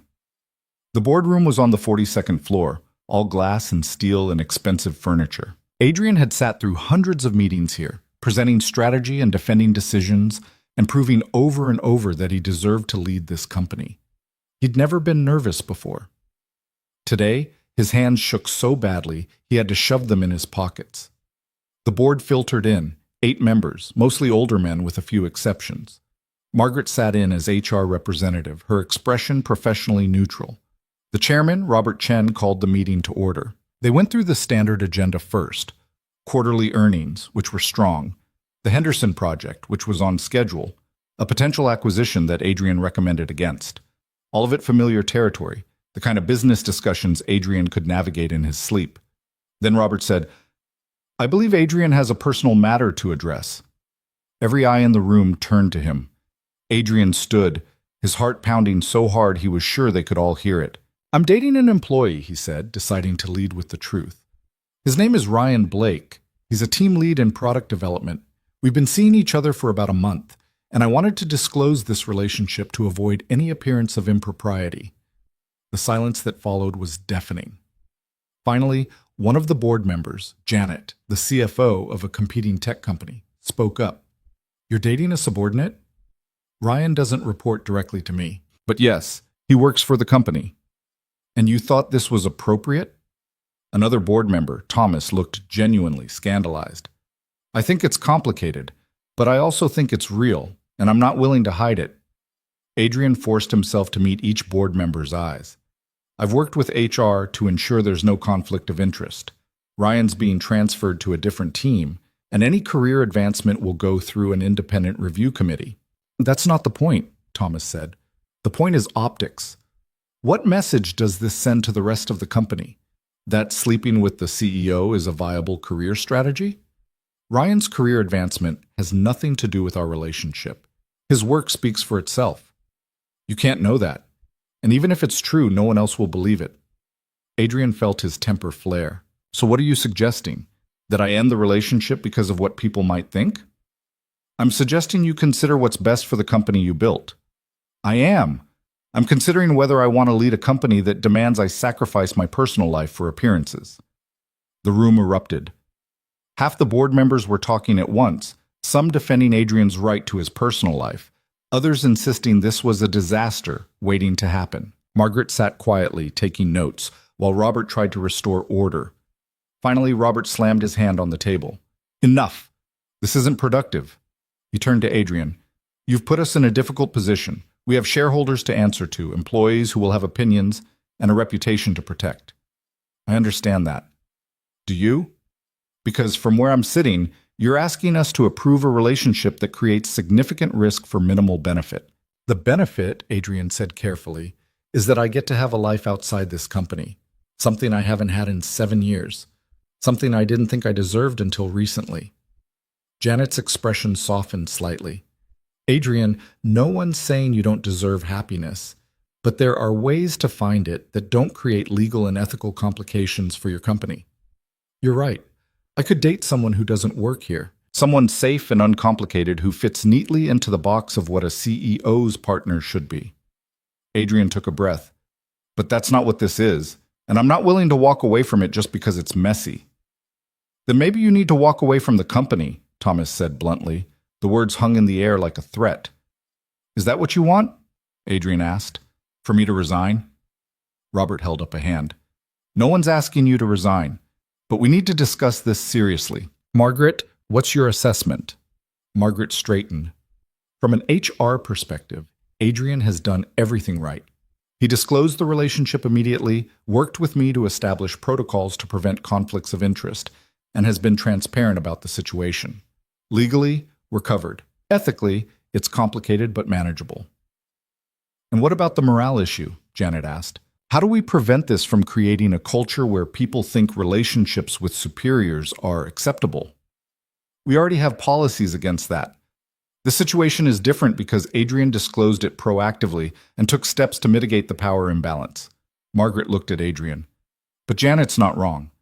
This will generate talk, and we need to be prepared to address it." "So we release a statement," Robert said. "Something about how the company supports workplace diversity and personal autonomy while maintaining strict ethical standards. We emphasize the protocols being put in place and make it clear this isn't a blank check for anyone else." "That could work," Janet agreed reluctantly. Thomas shook his head. "I still think this is a mistake, but if the board is willing to tolerate it, I won't stand in the way." Adrian felt something unclench in his chest. Not relief exactly, but the absence of immediate catastrophe. Then we're agreed? Robert looked around the table. Adrian can continue his relationship with appropriate safeguards in place, and will monitor the situation for any negative impacts. One by one, the board members nodded. Not enthusiastic approval, but acceptance. It was more than Adrian had hoped for. Thank you, he said quietly. Don't thank us yet, Robert said. You're on thin ice, Adrian. One hint of favoritism, one suggestion that this relationship is affecting business decisions, and we'll revisit this conversation. Understood? Understood. The meeting adjourned and Adrian made it to his office before the adrenaline crash hit. He sat at his desk, his hands shaking worse than ever, and tried to process what had just happened. He'd fought for this, had stood in front of people whose respect he'd spent years earning, and defended his right to want something beyond quarterly earnings and strategic growth. And they'd let him. His phone buzzed. Ryan. How did it go? Adrian typed back. They didn't fire me. That's good, right? Yeah, that's good. Celebrating tonight? Adrian thought about his empty apartment, about the weekend he'd spent with Ryan and Chloe, and how right it had felt despite the chaos. Thought about choosing to fight instead of choosing to survive. Come to my place after work. Bring Chloe. I'll order from that Thai place she liked. You sure? Yeah, I'm sure. Because he was. For the first time in 7 years, Adrian was sure about something that had nothing to do with profit margins or market share. He was sure about Ryan, about Chloe, about choosing to build something that mattered more than success.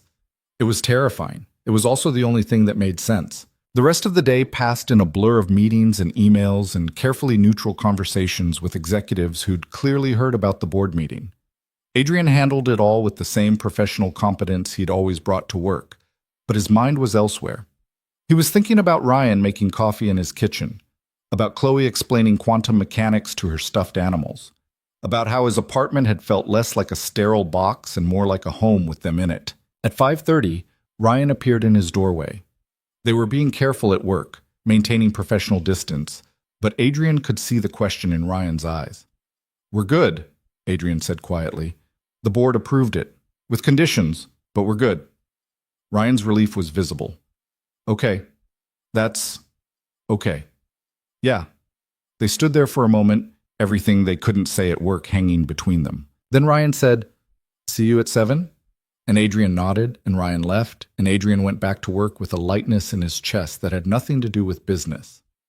That evening, Ryan and Chloe showed up with overnight bags because Ryan's apartment was still being repaired. Chloe had somehow acquired even more questions about the universe in the 48 hours since they'd left, and she interrogated Adrian about black holes while Ryan unpacked in the guest room. But if nothing can escape a black hole, how do we know they exist? Chloe demanded. We can see their effects on things around them, stars orbiting nothing, light bending in strange ways. So we know they're there because of what they do to other things? Exactly. Chloe processed this, then said, Like how I know Daddy's happy because he smiles more now? Adrian's throat went tight. Yeah, kind of like that. Ryan emerged from the guest room in time to hear this exchange. He met Adrian's eyes across the room, and something passed between them. Understanding, maybe. Or just recognition that this thing they were building mattered to more than just the two of them. After dinner, after Chloe had fallen asleep on Adrian's couch during a documentary about space exploration, Ryan carried her to bed and then came back to find Adrian cleaning up the kitchen. You don't have to do that, Ryan said. I can handle it. I know, but I want to. They worked in comfortable silence, loading the dishwasher and wiping down counters. Domestic tasks that Adrian usually avoided or paid someone else to handle, but with Ryan they felt different, less like chores and more like building something together. So the board really approved it? Ryan asked eventually. With a lot of conditions and warnings, but yes. And you're okay with that? Adrian dried his hands on a towel, considering. I'm okay with fighting for this. I'm okay with proving them wrong about the favoritism thing. I'm okay with having something in my life that matters more than work. Even if it's hard? Especially because it's hard. Easy things aren't usually worth having. Ryan smiled. Someone smart told me that once. Sounds like a wise person. He has his moments. They ended up on the couch, Ryan's head on Adrian's shoulder, talking about nothing and everything. About Chloe's school project that was due next week, and whether Adrian's apartment had ever been actually lived in before now, and how strange it was to go from isolated to connected in the space of a month. I keep waiting for it to feel wrong, Adrian admitted, for the panic to set in, for my brain to convince me this is a mistake. And it hasn't happened yet. Maybe it won't. Or maybe it will, and we'll deal with it when it does. Ryan shifted to look at him. You don't have to be perfect at this, Adrian. You just have to show up. I'm not good at showing up. You're here right now, aren't you? You fought for us in front of your board. You let Chloe ask you a million questions about physics. You're showing up in all the ways that matter. Adrian wanted to believe that, wanted to trust that his presence was enough, that he didn't have to perform or prove or protect himself from the possibility of loss. But 7 years of survival instincts didn't disappear overnight. What if I can't do this? He asked quietly. What if I'm too damaged from everything that happened to actually build something good? Ryan was quiet for a long moment. Then he said, Daniel used to tell me that broken things can still be beautiful, that scars prove you survived something hard. I didn't believe him at first. After he died, all I could see was the brokenness, the parts of me that would never be the same. What changed? Chloe, time. Realizing that I could honor what I'd lost while still moving forward. Ryan took Adrian's hand, the one that always trembled. You're not too damaged. You're just someone who survived something terrible and is still figuring out how to live instead of just exist. That's not weakness. That's courage. Adrian felt something break open in his chest. Some wall he'd been maintaining for so long he'd forgotten it was there. He pulled Ryan closer, buried his face in his shoulder, and let himself feel all the fear and hope and desperate want that he'd been holding back. I'm scared, he whispered. I know, me too. What if I lose this? Then you lose it, and you survive that too. But what if you don't? What if you get to keep it? Adrian didn't have an answer for that. Didn't know how to imagine a future where good things stayed instead of being ripped away by illness or circumstance or the randomness of the universe. But he was here, with Ryan solid and real beside him, and Chloe sleeping in his guest room, and maybe that was enough for now. Maybe he didn't need to have all the answers. Maybe he just needed to stop running from the questions. 3 weeks after this board meeting, Adrian realized he'd stopped checking his email at 2 in the morning. It was a small thing, barely worth noticing, except that compulsive midnight inbox clearing had been his routine for years. Now he woke up at 7 like a normal person, made coffee, and sometimes found Ryan already awake in the kitchen because the leak repair had turned into a mold remediation that had turned into Ryan and Chloe essentially living in Adrian's guest room indefinitely. Adrian should have minded, should have felt invaded or crowded or desperate to reclaim his space. Instead, he kept finding excuses for why they shouldn't leave yet. The contractor said another week, Ryan mentioned one morning, scrolling through messages from his landlord. Stay as long as you need, Adrian said, too quickly. Ryan looked up from his phone, a small smile playing at his lips. You sure? We've been here almost a month. I'm sure. What Adrian didn't say was that his apartment finally felt lived in, that he'd gotten used to Chloe's drawings on his refrigerator and Ryan's terrible coffee mugs taking up cabinet space, that coming home to voices and life and the comfortable chaos of other people felt better than the silence ever had. But not everything was easy. At work, the careful distance they maintained felt like acting in a play where everyone knew the script except them. People watched them differently now, some with judgment, others with curiosity, a few with something that looked like approval. Adrian ignored all of it and focused on proving that nothing about his leadership had changed, except everything had changed. He left work at reasonable hours now, declined weekend meetings if they weren't critical, actually used his vacation days for the first time in 3 years. The company didn't collapse. If anything, his team seemed more motivated, though Adrian suspected that had less to do with his schedule and more to do with the fact that he'd stopped treating work like a competition he had to win every single day. Ryan had transferred to the infrastructure team under Victor Chen, a senior director who reported to the CTO rather than through Adrian's chain of command. The move had been smooth, professionally speaking, but Adrian could see the adjustment weighing on Ryan. He missed his old team, missed the work he'd been doing, even if he understood why the change was necessary. "How's the new project?" Adrian asked one evening. They were at his dining table, Chloe doing homework while Ryan worked on his laptop. Fine. Different. Ryan didn't look up from his screen. Victor's good. The team's solid. It's just not what I'm used to. You hate it. I don't hate it. Ryan stopped, closed his laptop. I worked 3 years to get where I was, built relationships with my team, understood the product inside and out. Now I'm starting over because we're dating, and some days that feels really unfair. Adrian's chest tightened with guilt. I'm sorry. Don't be. This was the right call, I know that. Doesn't make it less frustrating. Ryan rubbed his face. And before you start spiraling, I'm not blaming you. I'm just venting. Venting is allowed. Good. Because I have more. Ryan gestured at his laptop. Victor's great, but he manages differently than your VP did. More hands-on, which means less autonomy. I'm basically relearning how to do my job with someone watching over my shoulder. That sounds terrible. It is. But it's also temporary. Once I prove myself to Victor, he'll back off. Ryan reached across the table to take Adrian's hand. I'm not going anywhere. This is just the adjustment period. Daddy, what's 12 times 7? Chloe interrupted without looking up from her math worksheet. What do you think it is? Ryan asked. 84? Show me how you got there. While Chloe explained her calculation method, Adrian watched them, this easy back and forth, the way Ryan could pivot from adult frustration to patient teaching without missing a beat. The way Chloe trusted that her father would help her figure it out rather than just giving her the answer. Adrian's phone buzzed. A text from his mother, the third one this week. Call me when you have a chance. We need to talk. He'd been avoiding that conversation since the board meeting. His mother had built her own successful business, understood the demands of leadership, and had opinions about everything. Adrian wasn't ready to hear those opinions about Ryan. You okay? Ryan asked, noticing his expression. My mother wants to talk. About us? Probably. I haven't exactly announced that I'm dating someone. Are you planning to? Adrian looked at him, at this person who'd become essential to his daily life, and realized he'd been treating their relationship like something temporary, something that existed in a bubble that might pop if he examined it too closely or let too many people in. Yeah, Adrian said, I should probably do that.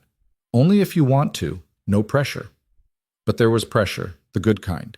The kind that came from wanting to integrate the pieces of his life instead of keeping them carefully separated. He'd done separate for 7 years, and it had kept him safe and miserable. I'll call her this weekend, Adrian decided.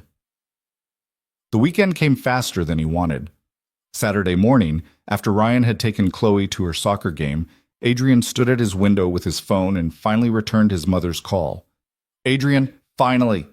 Patricia Cole's voice was warm but edged with concern. I was beginning to think you'd blocked my number. Sorry, work's been busy. Work is always busy. That's not why you've been avoiding me. Adrian smiled despite himself. His mother had always been able to read him. No, it's not. So are you going to tell me what's going on, or do I have to hear it from Margaret Chen at our next board liaison meeting? You and Margaret talk?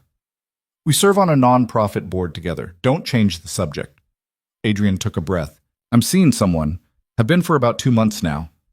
That's wonderful, sweetheart. Why didn't you tell me sooner? Because it's complicated. He works for the company, has a 6-year-old daughter. We're kind of figuring things out as we go. There was a pause. Then Patricia said carefully, when you say he works for the company, he was a team lead in product development. Now he's on the infrastructure team to avoid conflicts of interest. I see. And the board knows about this? They approved it, with conditions. Another pause, longer this time. How are you doing with all of this? The question caught Adrian off guard. Not judgment about the situation, not concerns about optics or company policy, just genuine care about how he was handling it.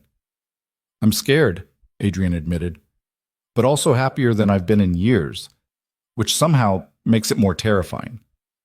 That makes sense. You've spent a long time protecting yourself, Adrian. Letting someone in again is brave. Or stupid. Sometimes those are the same thing. He could hear the smile in her voice. Tell me about him, and the daughter. So Adrian did. He talked about Ryan's quiet competence and terrible coffee preferences, about Chloe's obsession with marine biology and her complete lack of filter when asking questions, about how they'd essentially moved into his apartment and he didn't want them to leave, about how foreign and right it all felt. Patricia listened without interrupting, and when Adrian finally ran out of words, she said, "You sound like yourself again, like the person you were before you got sick." "I'm not that person anymore." "No, you're better. You're someone who survived something terrible and is still willing to risk being hurt again. That takes real strength." Adrian's throat felt tight. "What if I can't do this? What if I'm not enough for them?" "Then you won't be, and they'll leave, and you'll survive that too. But what if you are enough? What if you stop waiting for the other shoe to drop and just let yourself have this?" It was almost exactly what Ryan had said weeks ago on this same couch. Maybe they were both right. Maybe Adrian's problem wasn't that he couldn't have good things, but that he refused to believe he could keep them. "I want you to meet them," Adrian said suddenly. "Ryan and Chloe. Not right away, but soon, if that's okay." "I'd love that. Just say when." They talked for another hour about nothing important, and by the time Adrian hung up, something in him had loosened. He'd spent so long keeping his personal life separate from his family, from his work, from anything that might require vulnerability. But separation hadn't protected him. It had just left him isolated. Ryan and Chloe came back around noon, Chloe's soccer uniform grass-stained and her face flushed with triumph. "We won!" she announced, bursting through the door. "I scored a goal. Well, kind of. I kicked it, and it hit another girl, and then went in the net, but Coach said it still counts." "That definitely counts," Adrian agreed. "Congratulations." "Thanks. Can we celebrate with ice cream?" Ryan gave Adrian a look that clearly said, "Please don't undermine my parenting," but Adrian had learned this dance. "After lunch," Adrian said. "Can't have dessert without eating real food first." Chloe deflated slightly, but accepted this with minimal grumbling. While Ryan got her cleaned up, Adrian ordered sandwiches from the deli down the street. They ate on the balcony, which Adrian almost never used, and Chloe provided a play-by-play of the entire soccer game, including detailed descriptions of every goal, near miss, and accidental trip over her own feet. "You really love soccer, huh?" Adrian asked. "It's okay. I like the running part. The ball part is harder." "But you're sticking with it?" "Daddy says you have to try things, even if you're not good at them yet. That's how you get better." "Your daddy's right a lot, isn't he?" Chloe nodded seriously. "Most of the time. Except when he says vegetables are delicious. That's a lie."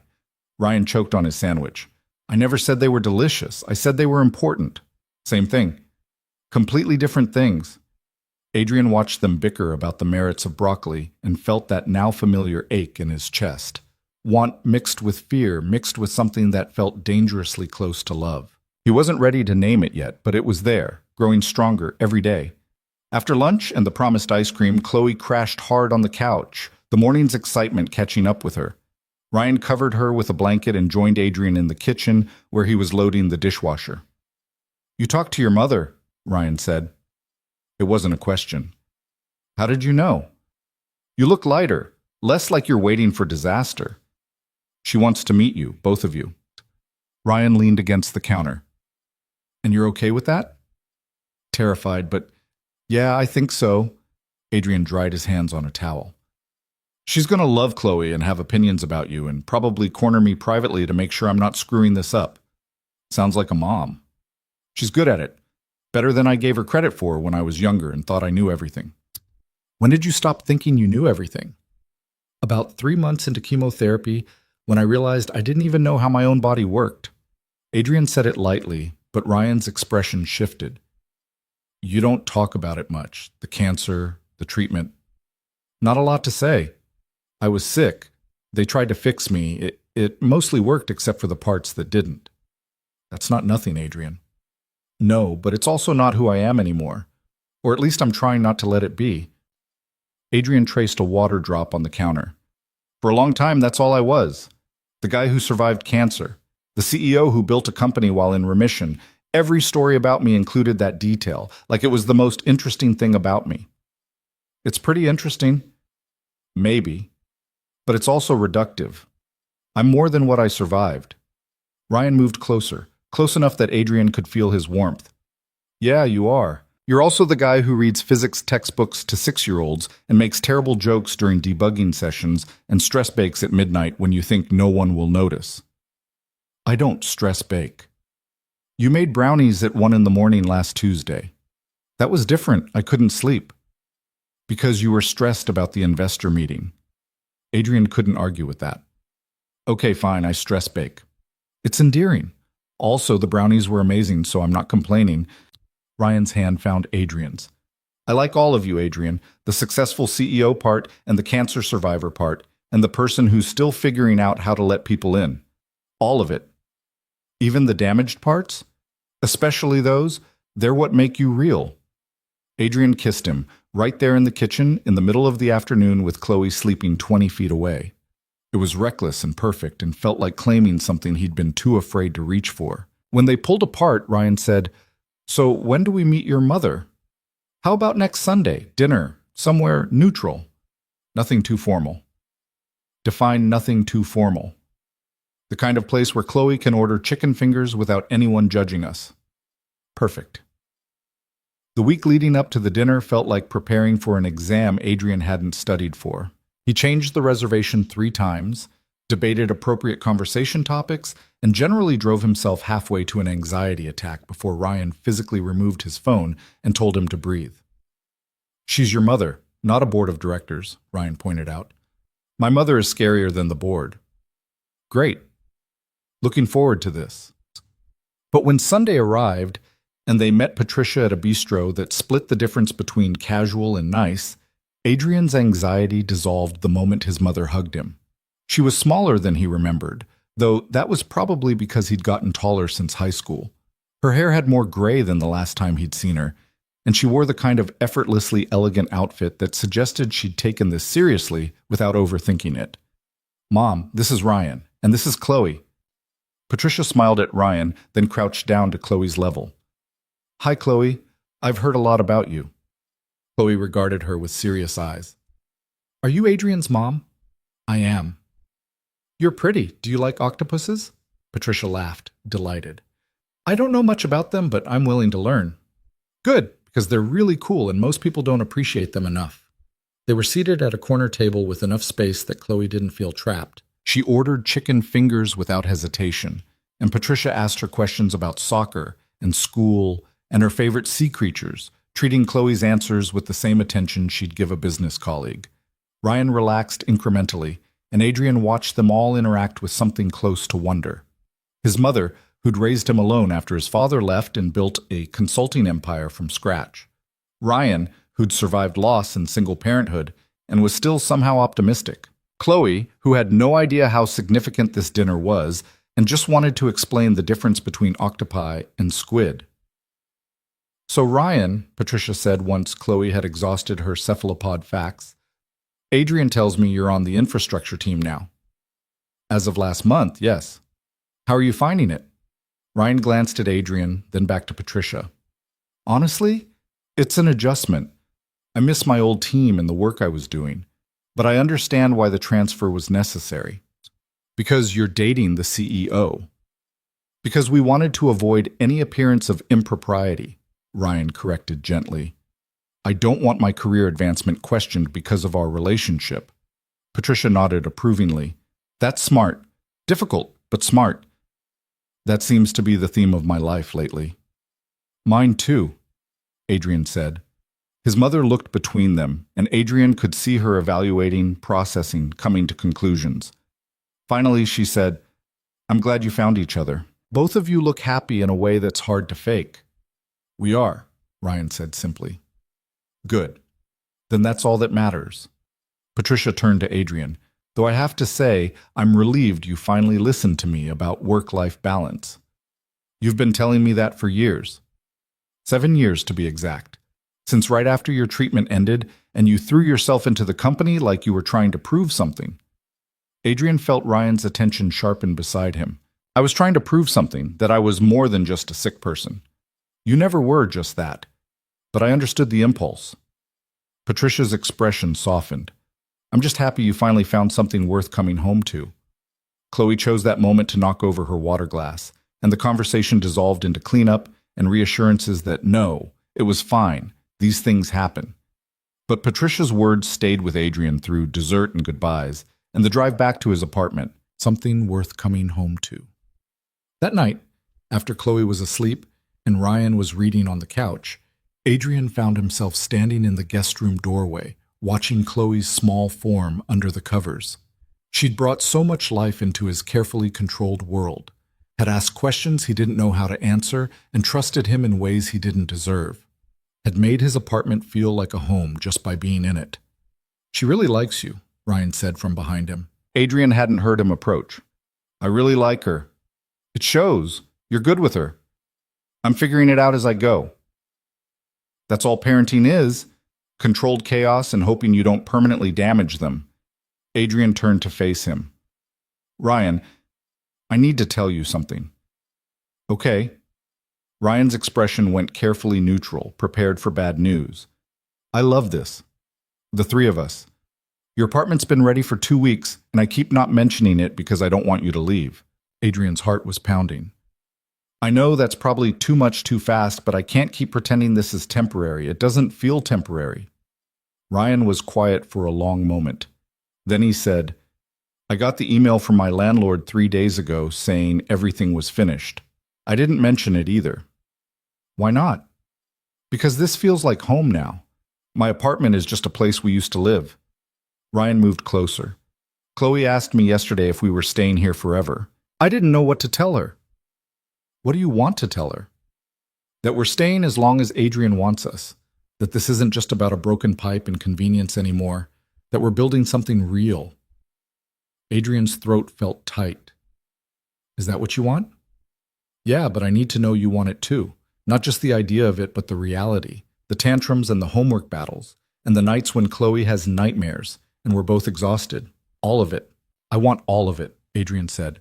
"I want you to stop calling this the guest room and start calling it Chloe's room. I want to stop pretending we're just friends when people ask. I want to figure out how to be what you both need. We don't need perfect, Adrian. We just need present. I can do present. Then we're staying, if that's really what you want." "It's what I want." Ryan kissed him, soft and certain, and Adrian felt the last piece of his careful control crack away. He was choosing this. Not because he had to, not because it was logical or strategic, but because he wanted it with an intensity that terrified him. They stood in the hallway of Adrian's apartment that was becoming their apartment, and Adrian let himself imagine a future that included more than just survival. A future with school pickups and soccer games and terrible coffee mugs. With someone who saw his scars and didn't flinch. With a child who trusted him to show up even when he had no idea what he was doing. "Your mom really liked Chloe," Ryan said eventually. "My mom has excellent taste. She seems worried about you, though. Kept watching you like she was checking that you were really okay. She does that. Has since the cancer. I don't think she'll ever stop worrying that it'll come back." "Do you worry about that?" Adrian considered the question honestly. "Sometimes. Less than I used to. For a while, every ache or pain sent me spiraling. Now I just try to focus on being here, in this moment, instead of catastrophizing about futures that might never happen." "That's probably healthy." "Probably. My therapist would be proud." "You have a therapist?" "Started seeing one about 6 months ago. Figured I should deal with some of my issues instead of just white-knuckling through life." Ryan smiled. "Look at you doing emotional work. Don't sound so surprised." "I'm not. Just proud." The word hit Adrian harder than it should have. Proud. Like Ryan saw effort where Adrian only saw inadequacy. Like the work of trying to be better was worth acknowledging even when the results were still messy. They went to bed separately. Chloe was still too young to understand the complexities of adult relationships, and they were taking things slow in that regard. But as Adrian lay in his own bed staring at the ceiling, he thought about Ryan 3 rooms away and Chloe in between them, and how this accidental family had become the most important thing in his life. His phone buzzed, a text from Ryan. "Thank you for tonight, for my mom, for wanting us to stay, for all of it." Adrian typed back, "Thank you for taking a chance on someone who had no idea what he was doing. You're doing fine, better than fine. I'm terrified I'm going to mess this up. Then you will, and we'll figure it out together. That's the deal, remember?" Adrian smiled at his phone in the darkness. "Yeah, I remember. Good night, Adrian." "Good night, Ryan." He set his phone down and closed his eyes, and for the first time in 7 years, the silence didn't feel empty. It felt full of possibility. The crash came on a Tuesday in October, exactly 8 months after Seattle. Adrian was in back-to-back meetings all morning, the kind of executive theater that accomplished nothing but looked productive on calendars. He just sat down for a late lunch at his desk when his assistant knocked, her expression strained. "Mr. Cole, there's a situation. Ryan's been trying to reach you." Adrian's phone was still on silent from his last meeting. When he checked it, he found 6 missed calls and a text that made his stomach drop. Chloe's school called. She fell on the playground. "They're taking her to Memorial. I'm on my way." He was out of his chair and moving before conscious thought caught up. His assistant called something about his 2 o'clock, but Adrian was already in the elevator, already dialing Ryan. "Where are you?" Adrian demanded when Ryan answered. "Still 10 minutes out. Traffic's a nightmare." Ryan's voice was tight with controlled panic. "They said she hit her head. She's conscious, but they want to run tests. I'm 5 minutes from Memorial. I'll meet you there." "Adrian, you don't have to. I'm already gone." He made it to the hospital in 4 minutes, running 2 red lights and parking in a spot that would definitely earn him a ticket. The ER intake desk directed him to pediatrics, and he found Chloe in an examination room, a young nurse cleaning a cut above her eyebrow while Chloe tried very hard not to cry. "Adrian!" She reached for him, and he was across the room in 2 strides, taking her hand. "Hey, sweetheart, I'm here." "What happened?" "I was on the monkey bars and I fell and my head hurts and there was so much blood." The words came out in a rush, her composure cracking. "Blood makes everything look scarier than it is," Adrian said, keeping his voice calm even though his heart was racing. "But the nurses are going to fix you up, okay? You're going to be fine." "Where's Daddy?" "On his way. Traffic's slow, but he'll be here soon." The nurse smiled at Adrian. "You must be Dad?" Adrian stopped, unsure how to explain. "I'm with her father. We're together." "Okay. Well, she's doing great, stayed very brave while we cleaned the cut. We're going to do a CT scan just to be safe since she hit her head, but I'm not seeing any signs of serious injury." Chloe squeezed Adrian's hand. "Will the scan hurt?" "No, it's just a big machine that takes pictures of the inside of your head." "Will it see my thoughts?" Despite everything, Adrian almost laughed. "No, just your brain, not what your brain is thinking." "Good. Because I'm thinking some words Daddy says I'm not allowed to say. Your secret's safe with me." Ryan arrived 10 minutes later, breathless and wild-eyed. He took one look at Chloe and his knees nearly buckled. Adrian caught his arm, steadying him. "She's okay?" Adrian said quietly. "Cut above her eyebrow, possible concussion. They're doing a CT scan to be sure, but the nurse thinks she'll be fine." Ryan nodded, then moved to Chloe's side. "Baby, I'm so sorry I wasn't there." "It's okay, Adrian came." "I see that." Ryan met Adrian's eyes over Chloe's head, and the gratitude there was almost overwhelming. The CT scan came back clear. No fracture, no bleeding, just a mild concussion that required rest and monitoring. The doctor gave them discharge instructions and a warning list of symptoms to watch for, and by early evening they were back at the apartment with Chloe installed on the couch, with ice cream and a documentary about deep-sea fish. Ryan collapsed next to Adrian at the kitchen counter, the adrenaline crash hitting hard. "I couldn't get there in time," Ryan said, his voice rough. "I was across town at a client meeting, and by the time I got the call, you were already with her." "That's not a failure, Ryan. That's just logistics. She asked for me, and I wasn't there. But I was. And that's okay, too." Ryan looked at him, something raw in his expression. "You dropped everything. Left work in the middle of the day, no questions asked." "Of course I did. She's Chloe. There was never a question of whether I'd come. Most people wouldn't have. I'm not most people. And she's not just your daughter anymore. She's ours." The word hung between them. Ours. Adrian had said it without thinking, but he meant it. Somewhere in the last 8 months, Chloe had become his in all the ways that mattered. Not biologically, not legally, but in the lived experience of daily life. In showing up for school events and helping with homework and being the person she called when she was scared. "Ours," Ryan repeated softly. "Yeah, she is."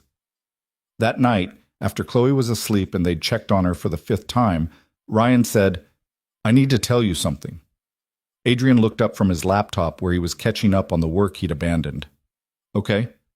I got a job offer, Tech Core Solutions. Senior director position, leading their entire product development division. Significant raise, better benefits, more responsibility. Adrian's chest went cold. When? The offer came last week. I've been sitting on it, trying to figure out what to do. That's a huge opportunity. Yeah, it is. You should take it.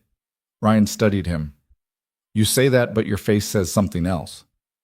My face is being selfish. TechCore is a good company. That role would be perfect for you. It would also mean leaving Cole Technologies, leaving your company.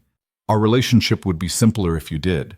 No more HR oversight, no more questions about conflicts of interest. You could advance on your own merit without anyone questioning it. That's all true, but it's not what I asked.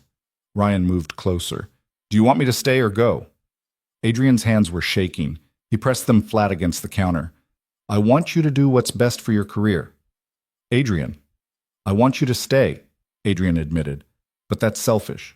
You've been stuck in a position you hate because of me.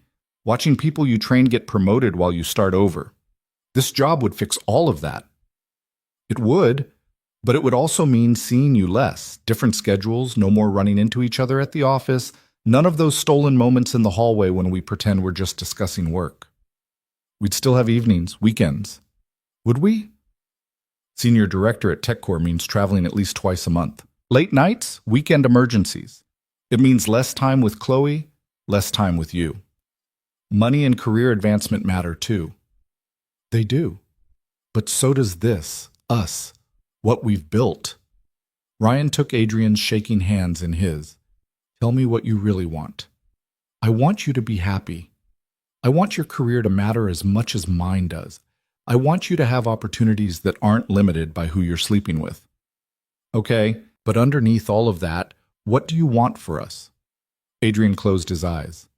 I want you to stay. I want to keep having lunch together in the cafeteria and pretending we're not playing footsie under the table. I want to keep seeing you in the halls and knowing you're close. I want to be selfish and ask you to choose me over career advancement, even though that makes me a terrible person. It doesn't make you terrible. It makes you human. Ryan's thumbs traced circles on Adrian's wrists. Here's what I know. That job pays 30% more than what I make now. The role is everything I've worked toward. And I'm going to turn it down. Adrian's eyes snapped open. What? No, Ryan, you can't. I already did. Called them this morning. Why would you do that? Because I don't want to travel twice a month. I don't want to miss Chloe's soccer games or school plays or the random Tuesday nights when we order pizza and watch documentaries. I don't want to give up what we have for a title and a paycheck. You're going to resent me for this. No, I'm not. Because it's my choice, made for my reasons. Ryan pulled Adrian closer. You want to know what changed my mind? Today. Watching you drop everything to be there for Chloe. Seeing how you've become part of our family without even realizing it. That matters more than any job title. What if I can't give you what you need? What if... Stop. You're already giving me what I need. You show up, you try. You're not perfect, but neither am I. And we figure it out together. Ryan's voice softened. I love you, Adrian. I think I have since Seattle, maybe before. And I need you to know that before we go any further. Adrian's breath caught. I love you too. I've been terrified to say it because what if I screw this up? What if the cancer comes back, or I turn into my father, or I damage Chloe somehow by not knowing what I'm doing? Then we deal with it, together. That's what love is. Not the perfect moments, but the messy ones where we choose each other anyway. Adrian kissed him, pouring 8 months of fear and hope and desperate want into it. When they broke apart, he said, I don't deserve you. Probably not, but you're stuck with me anyway. They stood in the kitchen of what had become their shared home, and Adrian felt something shift. Not fixing, exactly. More like accepting. He would never be the person he was before cancer. Would never be able to have biological children or skip annual cancer screenings or stop his hands from shaking when he was stressed. But maybe he didn't need to be that person. Maybe this version of him, scarred and uncertain and learning how to love anyway, was enough. The conversation about marriage happened 3 months later on a Sunday morning in January. Chloe was at a friend's birthday party, giving Adrian and Ryan a rare few hours alone. They were making breakfast together, Adrian attempting pancakes while Ryan handled the coffee, when Chloe's teacher's words from the previous week surfaced in Adrian's mind. Ms. Patterson asked me if I was Chloe's stepdad, Adrian said, flipping a pancake that was definitely going to burn. What did you say? That the situation was complicated. She looked at me like I was an idiot and said, "Sounds like you should uncomplicate it." Ryan laughed. I like Ms. Patterson. She also said Chloe's been telling everyone at school that she has two dads now. Apparently she's very insistent about it. That sounds like her. Ryan poured coffee into 2 mugs. Does that bother you? Being called her dad? No, it's just... Adrian scraped the burned pancake onto a plate. I'm not legally anything to her. If something happened to you, I'd have no rights. Couldn't make medical decisions. Couldn't keep her if your family contested it. She'd be calling me dad right up until the moment she got taken away. Ryan set down the coffee pot carefully. Are you saying what I think you're saying? I'm saying that I want to make this official, not just between us, but legally. I want to marry you. I want to adopt Chloe. I want there to be no question about where we stand. That's a pretty big step. I know. And if it's too much too fast, we can wait. But I need you to know that's where I'm heading.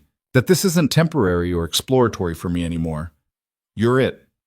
Ryan crossed the kitchen and kissed him, tasting like coffee and hope. Ask me properly. What? You just made a statement. I want an actual question. Adrian laughed, slightly hysterical. I don't have a ring. Don't care. Ask me anyway. So Adrian took Ryan's hands, feeling the steadiness of him, and said, Ryan Blake, will you marry me? Will you let me be Chloe's dad for real? Will you take a chance on someone who's still learning how to be a person instead of just a position? Yes. To all of it, yes. They stood in their kitchen with burned pancakes and cooling coffee, and Adrian felt something slot into place. Purpose, maybe. Or just the simple certainty that he was exactly where he was supposed to be. The logistics of planning a wedding while running a company and raising a 7-year-old turned out to be more complicated than Adrian anticipated. He'd imagined something simple, maybe at the courthouse with a few close friends. Ryan had other ideas. Chloe wants to be a flower girl, Ryan announced one evening. Okay? And she wants the wedding to be ocean-themed, because of course she does. Okay. And my sister insists on throwing us an engagement party, and your mother wants to help plan, and I think we've accidentally committed to a whole production instead of the simple thing you probably wanted. Adrian looked up from his laptop. Ryan, I don't care if we get married in an aquarium surrounded by octopuses if that's what makes Chloe happy. The details don't matter, just you and me and making it legal. Even if my sister insists on a slideshow of embarrassing photos? Even then. They settled on a small ceremony in June at a garden venue outside the city. 50 people, mostly family and close friends. Chloe took her role as flower girl with deadly seriousness, practicing her walk down the aisle at least twice a day for the month leading up to the wedding. The adoption paperwork was more complicated. Adrian met with lawyers, filled out forms, submitted to background checks and home studies. Ryan's parents had to consent since they'd been named as guardians in his will, but they did so immediately, welcoming Adrian into the family with a warmth that overwhelmed him. Daniel would have liked you, Ryan's mother said at their engagement party. He'd appreciate that you're good to them both. Adrian didn't know what to say to that, so he just nodded and hoped she understood. The board had opinions about the marriage, of course. Robert Chen called Adrian into a private meeting 2 days after the engagement announcement. This is permanent then, Robert said. Yes. And you're adopting his daughter. Yes? Robert was quiet for a long moment. I'll be honest, Adrian. When you first disclosed this relationship, I thought it was a mistake, a distraction that would hurt the company. And now? Now I think I was wrong. You're a better leader since Ryan entered your life. More balanced, more present. The numbers support it. Employee satisfaction is up, retention has improved, and you're not burning out your senior staff by example anymore. Adrian hadn't expected that. Thank you. Don't thank me. Just keep proving me right. Robert's expression softened slightly. For what it's worth, I'm happy for you. You deserve this. The wedding day arrived faster than Adrian expected. He woke up in a hotel room. Tradition dictated he and Ryan spend the night before apart, and immediately checked his phone for messages. Ryan had sent him a photo at 5 in the morning. Chloe asleep in her flower girl dress, still clutching her practice bouquet. The caption read, "She's been like this since 11 p.m. Refused to take it off." Adrian smiled and sent back, "That's our daughter. Yeah, she is." The ceremony itself was a blur. Adrian remembered walking down the aisle to find Ryan waiting for him, tears already streaming down his face. Remembered Chloe taking her role seriously until halfway down the aisle when she spotted Adrian and broke formation to run to him. Remembered his mother crying and Ryan's sister reading a poem that Daniel had written years ago about love being a choice you make every day. The vows were simple. Adrian had agonized over them for weeks before giving up and speaking from the heart. 7 years ago, I survived something that should have killed me. And for a long time, I thought survival was enough. That building a company and achieving success was the same as living. He looked at Ryan, at this person who'd seen through all his walls. Then you stayed late one night and fixed a memory leak with me, and I started to understand the difference. You taught me that living means showing up even when you're scared. That family isn't about biology. It's about choosing each other every day. That love isn't about being perfect. It's about being present. He turned to Chloe, who was standing between them in her ocean blue dress. And you taught me that being a dad doesn't require genetics. It just requires showing up for soccer games and bad dreams and homework about octopuses. You made me want to be better, braver, more than I thought I could be. Back to Ryan. So I'm promising to keep showing up, to choose you both, every day, even when it's hard, to build a life that's messy and real and nothing like the perfect picture I used to think I wanted. Because this, us, is better than anything I could have planned. Ryan's vows were equally simple and about 3 times as emotional.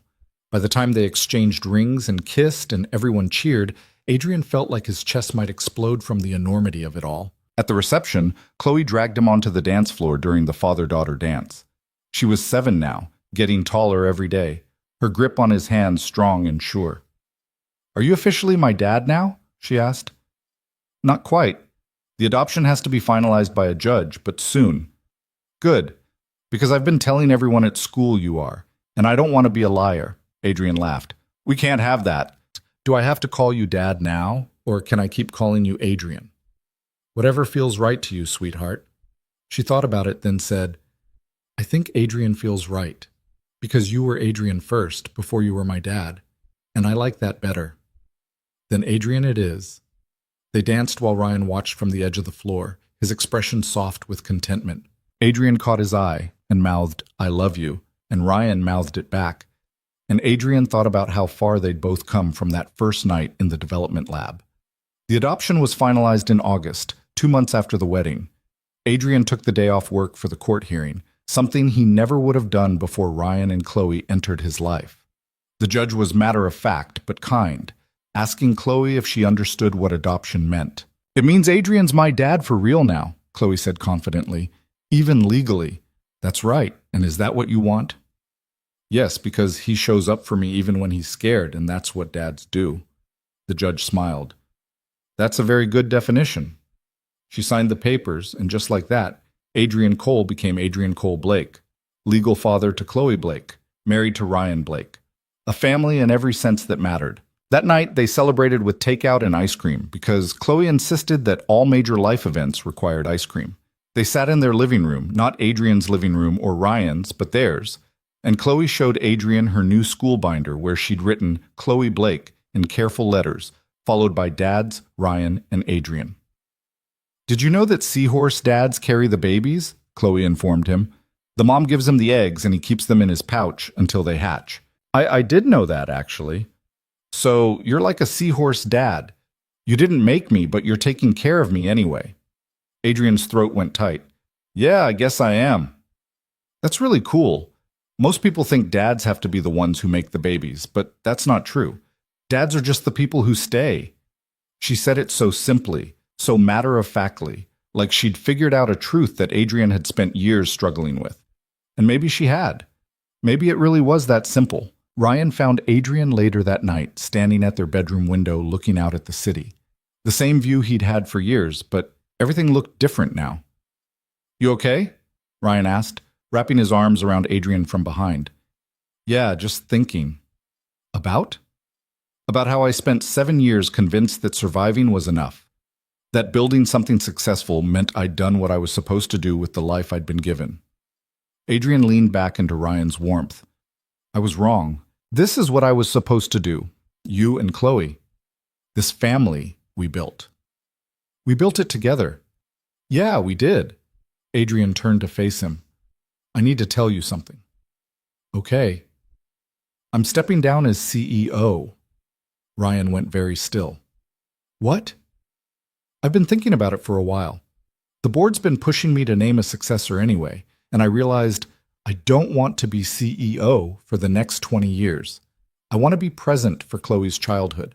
I want to travel with you. I want to have time for the things that matter instead of spending 70 hours a week proving something I already proved. Adrian, that company is your legacy. No, you and Chloe are my legacy. The company is just something I built. Adrian took Ryan's hands. I'm not abandoning it. I'll stay on the board, maybe do some consulting, but I'm done being married to my work. I want to be married to you instead. Ryan was quiet for a long moment. Then he said, When? Officially, 6 months. That gives me time to transition, make sure the company is stable. But I already talked to the board last week. They're supporting it. Who's taking over? Margaret Chen. She's been unofficially running things for years anyway. She'll be good at it. Better than I am, probably. And you're sure about this? I'm sure. Adrian pulled Ryan closer. I spent 7 years building a company because I thought that's what survivors were supposed to do. Make something matter. Leave a mark. But you know what actually matters? Being there when Chloe loses her next tooth. Having time to make breakfast with you on Sundays. Not missing life because I'm too busy proving I'm alive. Ryan kissed him, slow and deep. Okay, then let's do it. The transition took exactly 6 months as planned. Adrian spent December training Margaret, transferring knowledge, making sure every system was documented. By the time the official handover happened in January, he felt ready, more than ready. His last day as CEO, he cleaned out his office on the 42nd floor. The space he'd occupied for 8 years, the view he'd stared at during countless late nights. It should have felt like loss. Instead, it felt like freedom. Ryan met him in the lobby, Chloe bouncing at his side. She was 8 now, missing her 2 front teeth, still obsessed with marine biology, but now also interested in robotics. Ready to go? Ryan asked. Adrian looked back at the building one last time, Cole Technologies. His creation, his proof that he'd survived and thrived. It would keep running without him. That was the point. Yeah, Adrian said, I'm ready. They walked out into the January afternoon, Chloe chattering about her robotics project while Ryan held Adrian's hand. The same hand that shook when Adrian was stressed, that bore the scars of IV lines and nerve damage that Ryan had taken anyway and refused to let go of. Adrian had thought for years that his scars were marks of what he'd lost. Fertility, certainty, the future he'd planned before cancer rewrote everything. But looking at his family, Ryan patient and solid beside him, Chloe skipping ahead with absolute confidence that they'd follow, Adrian realized the scars were something different. They were a map, a path from who he'd been to who he'd become, from isolated and afraid to connected and present, from surviving to actually living. 2 years later, Adrian stood in an aquarium in California, watching Chloe press her face against the glass of the octopus exhibit. She was 10 now, all legs and enthusiasm, explaining to a group of younger kids how octopuses could squeeze through any opening larger than their beak. Ryan stood beside him, gray just starting to show at his temples, laugh lines deeper than they'd been 3 years ago. They'd spent the last 6 months planning this trip, saving up vacation days and coordinating with Chloe's school schedule. She's going to be a marine biologist, Ryan said. You know that, right? Or a robotics engineer. She keeps changing her mind. Either way, she's going to change the world. Yeah, she is. Adrian's phone buzzed, a text from his mother. How's the trip? Tell Chloe I expect a full report on all the sea creatures. He typed back. Trip's great. Chloe's in heaven. Talk soon. Patricia had become a regular part of their lives, showing up for school events and Sunday dinners, and generally being the grandmother Chloe had been missing. She and Ryan got along like a house on fire, occasionally teaming up to tease Adrian about his continued stress-baking habit. We should do this every year, Chloe announced, appearing at their side. Come here. See the octopuses. Spend a whole week just looking at ocean stuff. That's a lot of ocean stuff, Ryan said. So? Ocean stuff is the best stuff. Hard to argue with that logic, Adrian agreed. That night, after Chloe was asleep in the hotel room, Adrian and Ryan sat on the balcony overlooking the water. The Pacific stretched out before them, dark and infinite, and Adrian thought about how far he'd come from that first night when Ryan had stayed late to fix a memory leak. "Do you regret it?" Ryan asked quietly. "Giving up the company?" "Not even a little bit." Adrian took Ryan's hand, the gesture automatic now after 3 years of marriage. "I got to be there when Chloe won her robotics competition. I got to take this trip without checking email every 5 minutes. I got to be present instead of perpetually absent. That's worth more than any board meeting." "You're happy?"